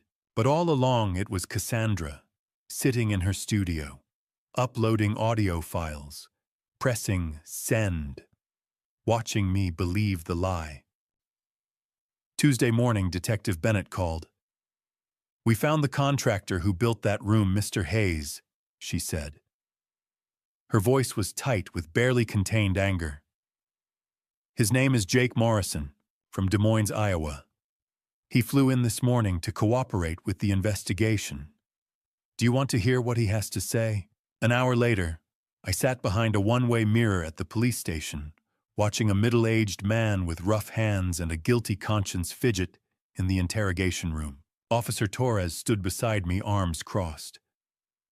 "That's him," he said quietly. "Jay Morrison, the $100,000 contractor." I stared through the glass. Jake Morrison looked to be in his early 50s. Graying hair, weathered face, a faded flannel shirt. His hands wrapped around a styrofoam cup of coffee, knuckles white. Detective Bennett sat across from him, a recorder between them on the table. "Mr. Morrison," she said, "thank you for coming in voluntarily. Can you tell me about the work you did for Cassandra Hayes in 2016? Jake nodded slowly. "Yes, ma'am. I've been carrying this guilt for 8 years. It was March of 2016. Jake began, his voice rough. "I got a message through Craigslist. Someone was looking for a contractor from out of state, specifically not from Minnesota. The job was unusual." "Unusual how?" Detective Bennett asked. "She wanted a hidden room built in a basement, soundproofed, with a lock on the outside." He swallowed hard. "She said it was a wine cellar, a special one. She said she needed privacy and strict temperature control. She was very specific about the lock, said her father was elderly and sometimes wandered, and she needed to keep him safe from the valuables inside." I felt my stomach turn. She offered $15,000, cash. No paperwork. No permits. I was supposed to work only when the homeowner was out of town. She said he traveled a lot for work, pilot, she said, and she wanted it to be a surprise. Detective Bennett leaned forward.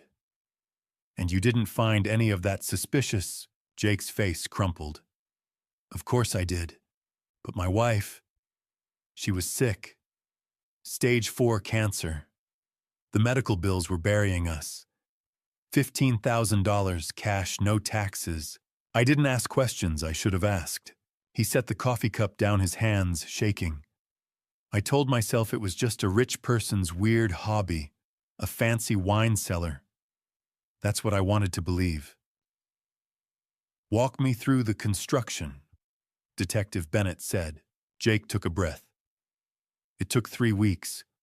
The homeowner, Mr. Hayes, was in Europe on a long flight rotation. Cassandra gave me access to the house. I built a false drywall wall to create a hidden space behind it. About 15 by 12 feet. I did the math. 180 square feet. The same measurements Officer Torres had confirmed when we found Felicia. I installed a steel door with a deadbolt lock that could only be opened from the outside. Jake continued.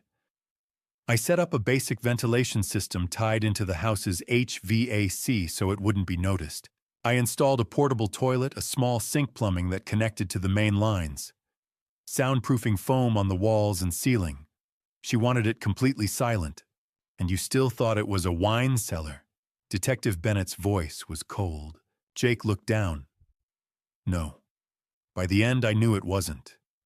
But I'd already taken the money. My wife was dying. And I convinced myself it wasn't my business. When did you realize what you'd built? Detective Bennett asked. 2020, Jake said quietly. I saw a news article about a missing girl, Felicia Hayes, Minneapolis. I recognized the last name. I started wondering if, but I had no proof. And I was terrified. Terrified that if I said something, I'd be arrested as an accomplice. He looked up at Detective Bennett, his eyes red. Last week I saw it on CNN. They found her. Alive. In a basement room. And I knew. I knew it was the room I built. So you called us. Yes, ma'am. I couldn't live with it anymore. There was a long silence. Then Detective Bennett stood. Wait here. She stepped out of the room and gestured to me through the glass. Mr. Hayes, do you want to speak with him? I didn't know if I did, but I nodded. When I walked into the interrogation room, Jake Morrison looked up at me, and his face went pale. Mr. Hayes, he said, his voice breaking. I'm so sorry. If I'd known, I sat down across from him. My hands were shaking. I wanted to scream at him. I wanted to ask him how he could build a prison for a human being and walk away. But when I looked at him, all I saw was another person Cassandra had used. You built the room that held my daughter for 8 years, I said quietly. Jake's eyes filled with tears. I know, and I'll regret it for the rest of my life. I should have asked more questions. I should have reported it. But I was desperate, and I failed. Your wife, I said, is she? She passed 6 months after I finished the job. His voice was hollow. The medical bills bankrupted us anyway. All that money, and it didn't save her. It just made me a monster. I didn't know what to say. Part of me hated him. Part of me understood. Mr. Morrison, Detective Bennett said from the doorway. You'll be charged as an accessory. However, your cooperation will be taken into account. Jake nodded. I'll take whatever sentence I deserve. I stood to leave. At the door, I turned back. If you'd asked one more question, I said. Just one. My daughter might have been free 7 years and 11 months sooner. 2 days later, Detective Bennett called and asked me to meet her at a quiet coffee shop a few blocks from my house. Someone came into the station this morning, she said over the phone. His name is Eddie. He says he witnessed the staged accident 8 years ago on Oakwood Avenue. Mr. Hayes, I think you need to hear this. I arrived at the corner cafe 20 minutes later. Detective Bennett was sitting in a booth at the back, a file folder and a cup of coffee in front of her. She looked tired. Eddie came in voluntarily this morning, she said as I slid into the seat across from her. He's been unhoused for the past decade, but he's been sober for 3 months now. He said it was time to tell the truth. So who is Eddie? I asked. He's about 50. Homeless back in 2016. He used to sleep in an abandoned building near Oakwood Avenue. She opened the folder and pulled out a handwritten statement. He saw the whole thing, the staged accident, the mannequin, everything, but he never reported it. Why not? She slid the folder toward me. Let me tell you what he said. Detective Bennett leaned back and began. Eddie was sleeping in an old warehouse about 150 feet from Oakwood Avenue on the night of March 15, 2016. Around 12:15 in the morning, he woke up because he heard a car engine. I listened, my hands folded on the table. He looked out a broken window and saw a gray Honda Civic parked on the side of the road. Lights off. A man got out. Eddie described him as mid-30s average build. The man opened the trunk and pulled something out. Eddie said it looked like a person at first, but it moved weird. Stiff, like a doll. My chest tightened. The man dragged it into the middle of the road and laid it down. Then he poured something red on the pavement around it. Eddie said it looked like blood, but he could tell it wasn't real, too thick, too bright. A woman stood nearby watching. She didn't help. Just watched. Cassandra, I said quietly. Detective Bennett nodded. Eddie didn't know her name at the time, but his description matches. About 5 minutes later, a white Toyota Corolla came down the road. It braked hard. The driver got out, a young woman, early 20s. She looked terrified. The woman who'd been watching ran over to her, and they talked for a few minutes. Then the man picked up the mannequin, put it back in the trunk of the Honda, and drove away. I stared at her. He saw the whole setup. Yes, he knew it was fake. He watched them stage it from start to finish. So why didn't he come forward? Detective Bennett sighed. He was homeless, Mr. Hayes, an alcoholic. He had no ID, no address, no credibility. He said he figured no one would believe him, a drunk homeless guy, over 2 people who looked clean-cut and wealthy. He thought maybe they were filming a movie or doing some kind of prank. He told himself it wasn't his business. I felt a surge of anger. It was his business. A girl went missing.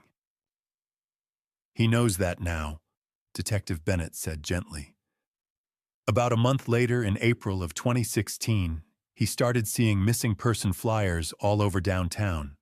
Felicia Hayes. He recognized her. She was the girl in the white car. But he still didn't come forward. He was afraid. Afraid they'd come after him if they found out he'd witnessed it. Afraid the police would think he was involved. And afraid no one would believe him anyway.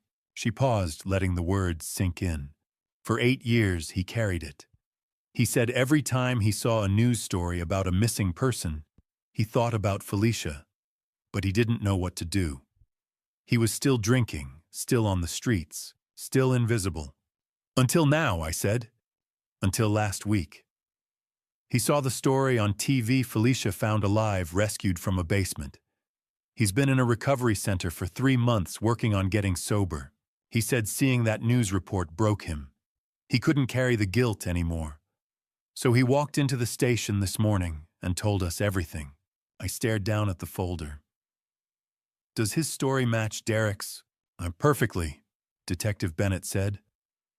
The timing, the location, the Honda Civic, the mannequin, the fake blood, it all matches Derek Hamilton's confession. Eddie had no way of knowing what Derek told us. He's never met Derek or Cassandra. He's a completely independent witness. That makes his testimony valuable. Extremely. A jury will find it very compelling. I nodded slowly. Is he going to be charged for not coming forward? No. Under Minnesota law, failure to report a crime isn't illegal unless you're a mandated reporter, teachers, doctors, social workers. Eddie had no legal obligation to come forward, and he's cooperating fully now. I looked out the window. The street was busy, people walking, laughing, living their lives. None of them knew. So he just gets to walk away, I asked. Legally, yes. Detective Bennett's voice softened. Morally, that's between him and his conscience. But for what it's worth, he asked me to give you this. She pulled a small folded piece of paper from the folder and handed it to me. I opened it. The handwriting was shaky but legible. Mr. Hayes, I'm sorry I didn't come forward sooner. I was scared. I was ashamed. If I could go back and change it, I would. I hope your daughter can find peace. Eddie. I folded the note and put it in my pocket. I didn't know what to feel. Gratitude, anger, both. What happens now? I asked. Eddie will testify at trial if we need him, Detective Bennett said. Between his testimony, Derek's confession, the forensic evidence, Jake Morrison's statement, and the voice cloning analysis, we have an airtight case against Cassandra. Good. She closed the folder. Mr. Hayes, I know this has been overwhelming, but we're almost there. I nodded. Almost there. But all I could think was 8 years. One more person who could have stopped this. The arrest happened on a Saturday morning, right in the middle of Cassandra's gallery opening. Detective Bennett had chosen the timing deliberately. She's had a week of freedom while we built the case, Bennett told me the night before. But today we have everything we need, and I want her to understand that the perfect public image she's built won't protect her anymore. I stood outside Cassandra Hayes Designs, a sleek modern gallery in downtown Minneapolis, at 10:45 a.m. Through the glass windows, I could see about 40 guests milling around, sipping champagne, admiring jewelry displayed under spotlights. White walls, polished floors, everything pristine, curated perfect. And there at the center of it all was Cassandra. She wore an elegant black dress, her makeup flawless, her smile confident, as she gestured to a display case and spoke to a small group of VIP clients. Detective Bennett stood beside me along with Officer Torres and 3 other officers. Mr. Hayes, are you sure you want to witness this? I nodded. I need to see it. She gave me a long look, then nodded. All right. Let's go. We walked in through the front door. The bell above it chimed softly. A few guests glanced over, curious. Then they saw the uniforms. The room went quiet. Cassandra turned mid-sentence, and her eyes landed on Detective Bennett. Her smile faltered. Her face went pale. Cassandra Hayes.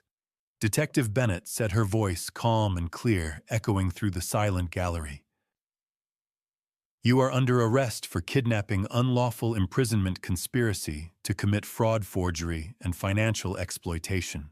Cassandra took a step back. There's been a mistake. I haven't done anything wrong.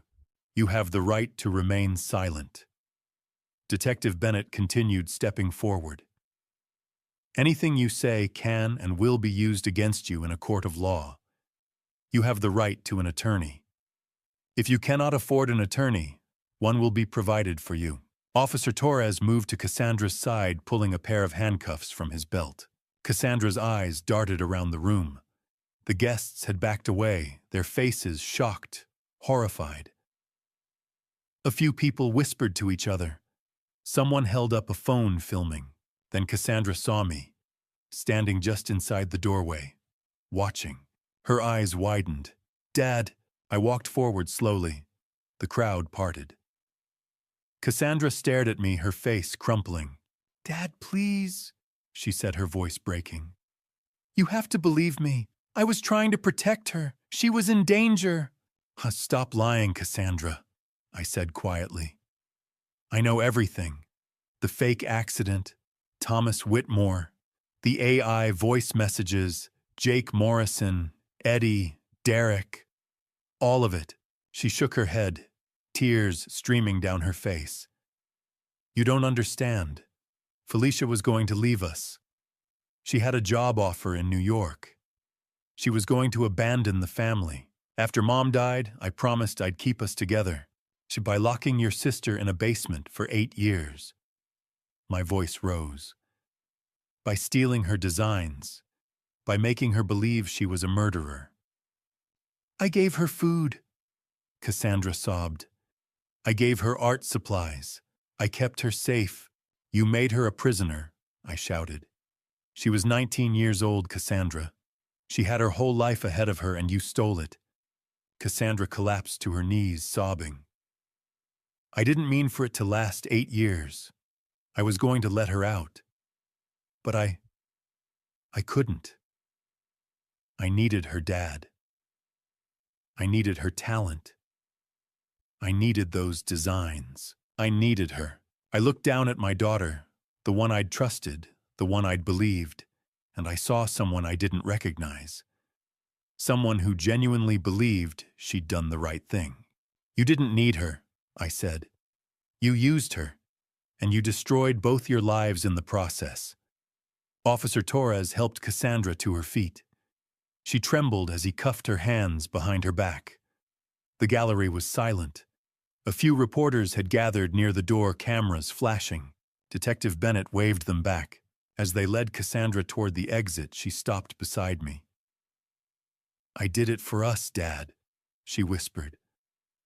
I did it to keep us from falling apart. Don't you see? I didn't answer.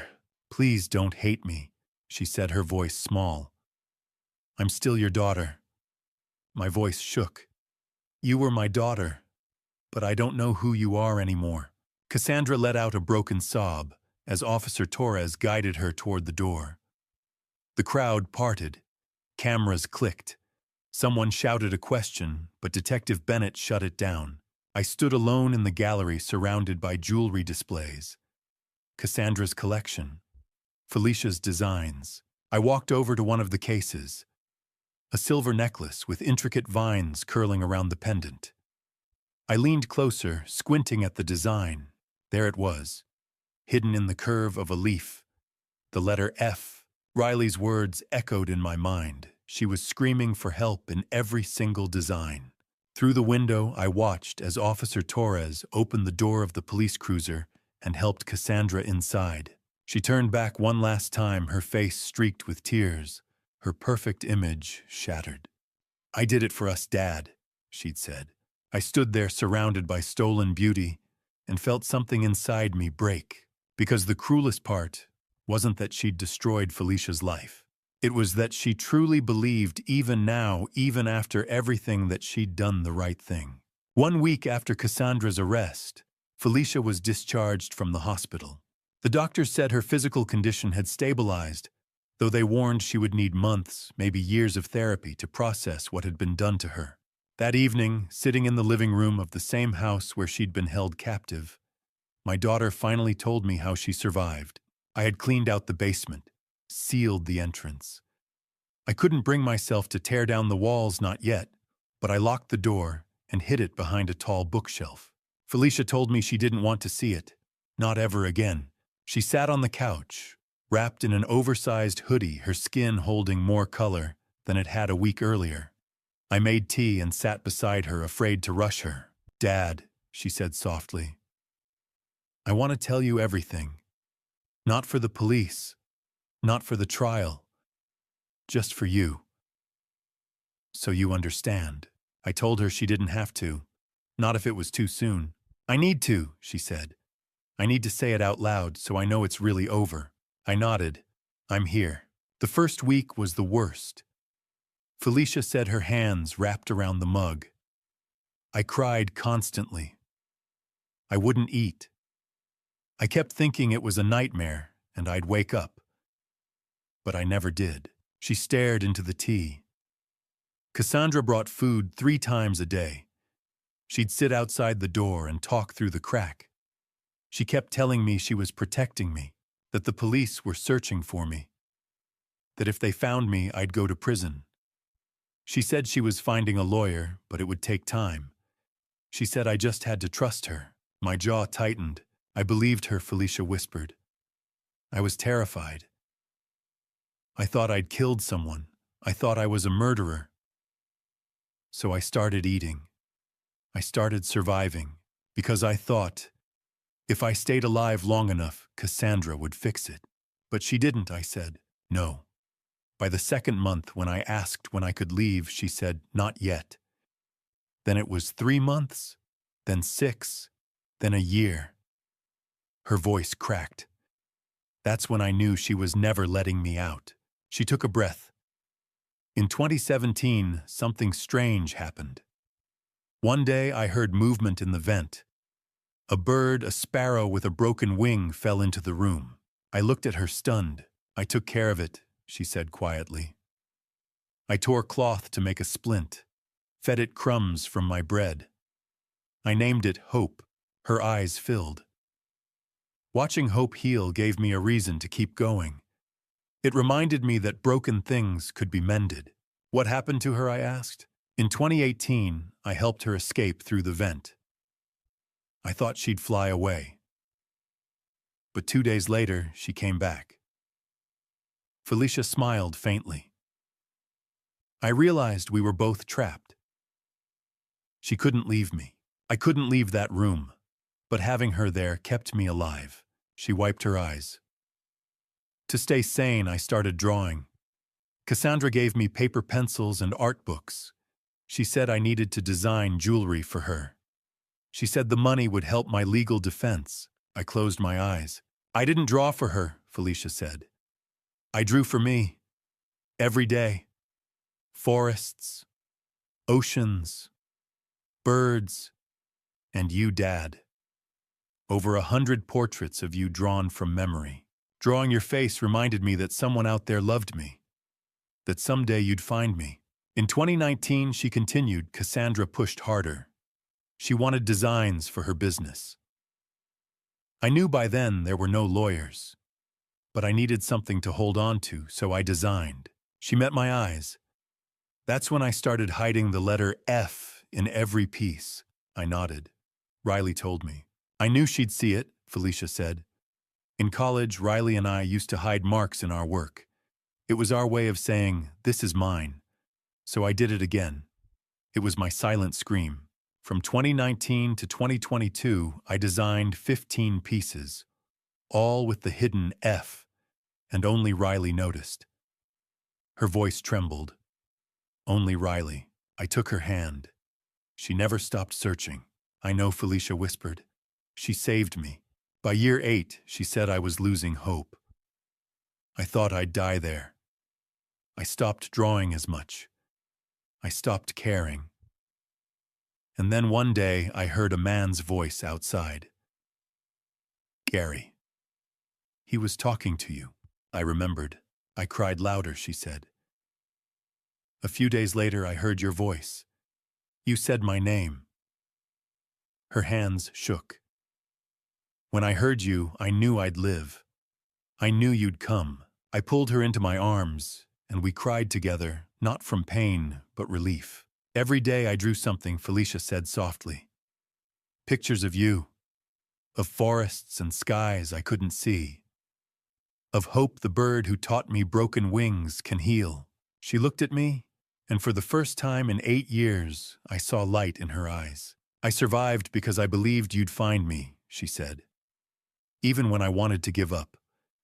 Even when I thought I'd die. I kept drawing you, because I knew you'd never stop being my father. I held her close and we cried again, because she was right. I had never stopped being her father. I had only forgotten how to see the truth. 3 months later, I sat in the gallery of the Hennepin County Courthouse, watching my oldest daughter face justice. The trial had lasted 2 weeks, but today was sentencing day. Cassandra sat at the defense table in an orange jumpsuit, her hands folded in her lap, her face pale but composed. Behind me, Felicia gripped my hand. We were here to witness the end of one chapter and the beginning of another. The courtroom was hushed. Dark wood panels, high ceilings. The seal of Minnesota hung behind the judge's bench. Judge Margaret Sullivan, a woman in her early 60s with sharp eyes and a reputation for fairness, reviewed the file one last time before looking up. "This court will come to order," she said. I felt Felicia tense beside me. The trial had been exhausting. 2 weeks of testimony, evidence, and legal arguments. The prosecution had built an airtight case. Cassandra Hayes had been charged with kidnapping, unlawful imprisonment, conspiracy to commit fraud, forgery, and financial exploitation. Derek Hamilton had been tried separately and had already pleaded guilty in exchange for a reduced sentence. The witnesses had been devastating. Felicia Hayes had taken the stand on day 3. She'd spoken in a quiet, steady voice, recounting 8 years in a basement room.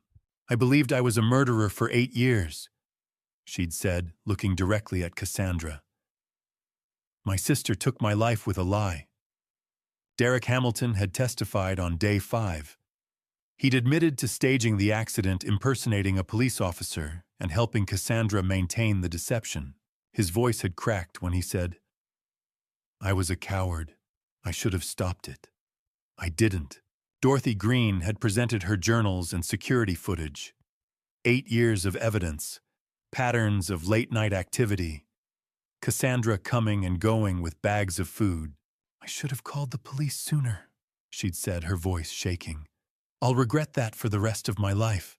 Riley Summers had explained the hidden F signatures, 15 designs over 3 years. "Felicia was screaming for help," Riley had said, "and I almost missed it." Eddie had testified about witnessing the staged accident. His account had matched Derek's confession perfectly. An independent witness with no connection to anyone involved. The evidence had been overwhelming. The jury had deliberated for less than 4 hours before returning a guilty verdict on all counts. Now, 3 months after Cassandra's arrest, it was time for sentencing. Judge Sullivan looked at Cassandra. "Ms. Hayes, do you wish to make a statement before I impose sentence?" Cassandra stood slowly. Her lawyer placed a hand on her arm, but she shook her head. "Yes, Your Honor." She turned to face the courtroom. Her eyes found me. Then Felicia. "I know what everyone thinks," she said, her voice trembling. "That I'm a monster, that I'm cruel. But that's not who I am. I love my sister. I've always loved her." Felicia's hand tightened in mine. Felicia was going to leave, Cassandra continued. She had a job offer in New York. She was going to abandon us. After Mom died, I promised I'd keep our family together. I was trying to protect her. I gave her food. I gave her art supplies. I kept her safe. "You locked me in a basement," Felicia's voice rang out from behind me. "You stole 8 years of my life." Judge Sullivan raised a hand. "Ms. Hayes, you'll have your opportunity to speak." Cassandra's face crumpled. "I didn't mean for it to last 8 years. I was going to let her out. But I couldn't. I needed her. I needed her talent. And I really thought I was doing the right thing." She looked at me, tears streaming down her face. "Dad, please. I did it for us. I did it to keep us from falling apart." I said nothing. I couldn't. Judge Sullivan's expression was cold. "Ms. Hayes, you may sit down." The judge opened the sentencing file. The courtroom was silent. "Cassandra Hayes," Judge Sullivan began, "you have been convicted by a jury of your peers of kidnapping, unlawful imprisonment, conspiracy to commit fraud, forgery, and financial exploitation. The evidence presented at trial shows a pattern of calculated, deliberate cruelty spanning 8 years." She looked up, her gaze hard. "You did not act out of love, Ms. Hayes. You acted out of control. Love does not imprison. Love does not deceive. Love does not steal another person's life." Cassandra bowed her head. "On the charge of kidnapping, I sentence you to 15 years in prison. On the charge of unlawful imprisonment, I sentence you to 10 years to run consecutively. Combined with the other charges, your total sentence is 25 years in the Minnesota Correctional Facility for women. You will be eligible for parole after 15 years. The gavel came down. The sound echoed through the courtroom. 25 years. Cassandra's shoulders shook. Her lawyer leaned in, speaking quietly.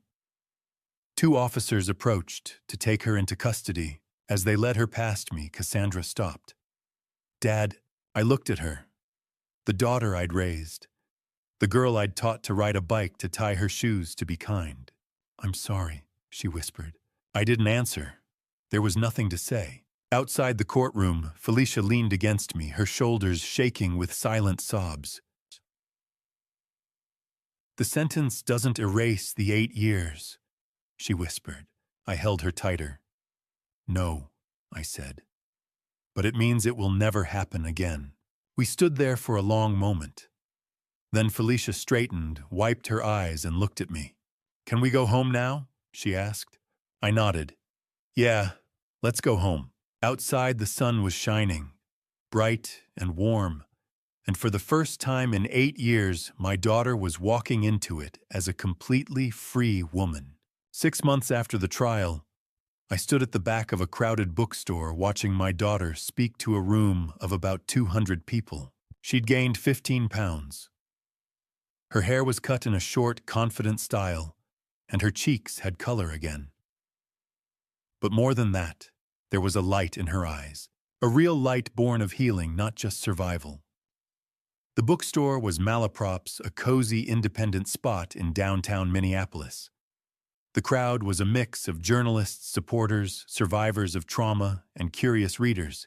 In the front row sat Riley, Stephen, Dorothy, and Gary, people who'd fought alongside us to bring Felicia home.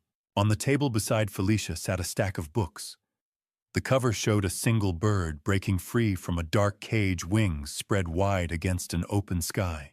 The Hidden Room, a memoir of survival by Felicia Hayes. I'd read it twice already. Each time it broke me, and each time it reminded me why we'd fought so hard. Felicia stood at the podium, her voice steady but soft. She wore a simple black sweater and jeans, her hands folded in front of her. Thank you all for being here, she began. This book wasn't easy to write, but I needed to tell this story, not just for me, but for anyone who's ever felt trapped. Trapped by circumstance, trapped by trauma, trapped by someone else's control. She paused, scanning the crowd. I spent 8 years in a basement. 8 years believing I was a murderer. My sister convinced me that the world was safer without me in it. That I was broken, dangerous, unworthy of love. Her voice cracked, but she didn't stop. But I wasn't broken. I was manipulated, and it took me a long time to understand the difference. The room was silent. Riley was crying openly. Then in that room I had almost nothing. But I had paper, I had pencils, and I had a sparrow named Hope. A few people smiled through their tears. Hope was injured when she fell through the ventilation shaft. I nursed her back to health, and when I let her go, she came back.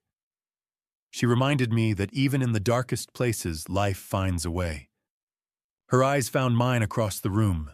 Stacia, and I wrote this book for my dad, the man who never stopped being my father, even when I thought he'd forgotten about me. I felt my throat tighten. I just nodded. After the event, we drove home. Not to the house on Ashford Lane. We'd sold that place months ago.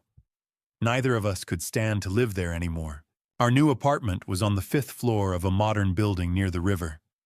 It had floor-to-ceiling windows that let in light all day long. Felicia had insisted on that. I need to see the sky, she'd said. Always. We sat on the couch with mugs of tea, the city lights glowing outside. That was amazing, sweetheart, I said. You were incredible. She smiled a real smile, warm and whole. Thanks, Dad. It felt good. Scary, but good. How are you feeling, really? She thought for a moment. I'm better. Therapy helps. The support groups help. And honestly, the art therapy workshops have been the best thing I've ever done. After the trial, Felicia had decided not to return to jewelry design. Instead, she'd opened Hope's Wings Art Therapy, a nonprofit that offered free creative workshops for trauma survivors. She used painting, drawing, and sculpture to help people process their pain just like she had. "You're helping so many people," I said. "I think I needed to find meaning in what happened. I can't change the past, but I can help people who are going through something similar." I nodded. "Your mom would be so proud of you." Felicia's smile faltered for just a second. Then she said something I wasn't expecting. "Do you think I'll ever be able to forgive Cassandra?" I set down my mug, choosing my words carefully. "I don't know, honey. Maybe. Maybe not. Forgiveness isn't something you owe anyone. It's something you give when and if you're ready." "I know," she said quietly. "Part of me still loves her. She was my sister. But another part of me, I don't know if I can ever let that go." "You don't have to decide today," I said. "Healing takes time, and you're allowed to feel whatever you feel." She leaned her head on my shoulder. "Thanks, Dad." Later that night, I stood by the window looking out at the skyline. Felicia had gone to bed exhausted but content. I thought about everything we'd been through: the lies, the manipulation, the 8 years of silence, the trial, the pain. But I also thought about the light in Felicia's eyes, the way she'd stood in front of 200 people and told her story, the way she'd built something beautiful out of something broken. She hadn't just survived, she'd won. I glanced at the book on the coffee table, The Hidden Room, and smiled. Tomorrow we'd keep moving forward. We'd keep healing. We'd keep building this new life one day at a time. But tonight I let myself feel something I hadn't felt in a long time. Peace. Felicia was safe. She was strong. She was free. And so was I. And to you listening to this family story, remember this: I almost lost my daughter. Not because I didn't love her, but because I trusted the wrong person. I trusted appearances over instincts. I trusted silence over questions. And I trusted comfort over truth. If I could go back, I would have listened harder. I would have asked more questions. I would have trusted God to guide me through my doubts instead of burying them under guilt and exhaustion. Don't be like me. Don't wait 8 years to see what's right in front of you. God gave me 3 chances to see the truth. When Gary heard crying in the basement, when Dorothy showed me the receipts, and when Riley found the hidden signature. 3 times he whispered, "Look closer." And 3 times I almost turned away. Thank God I didn't. This family story taught me something painful, but necessary: love without vigilance is not protection. Love without action is not enough. My dad revenge wasn't about anger. It was about justice. It was about refusing to let evil hide behind the word family. Here's my advice. Don't be like me. Don't assume the people closest to you are incapable of harm. Don't ignore the red flags because confrontation feels uncomfortable. And don't ever stop fighting for the people you love, even when the fight is against someone you love. This dad revenge wasn't just for Felicia. It was for every parent who's ever been manipulated, every sibling who's ever been betrayed, and every survivor who's ever been silenced. Some people call it revenge, but I call it dad revenge, a father's refusal to let his child suffer in silence. So if this family story moved you, if it made you think, if it reminded you to pay attention, leave a comment below. Share this with someone who needs to hear it. And subscribe to this channel so you never miss another story that matters. Thank you for listening all the way to the end. Your time means everything. And a final note, the stories on this channel may contain fictional elements created for educational and reflective purposes. If this content isn't for you, feel free to explore other videos that better suit your preferences. Take care and stay vigilant.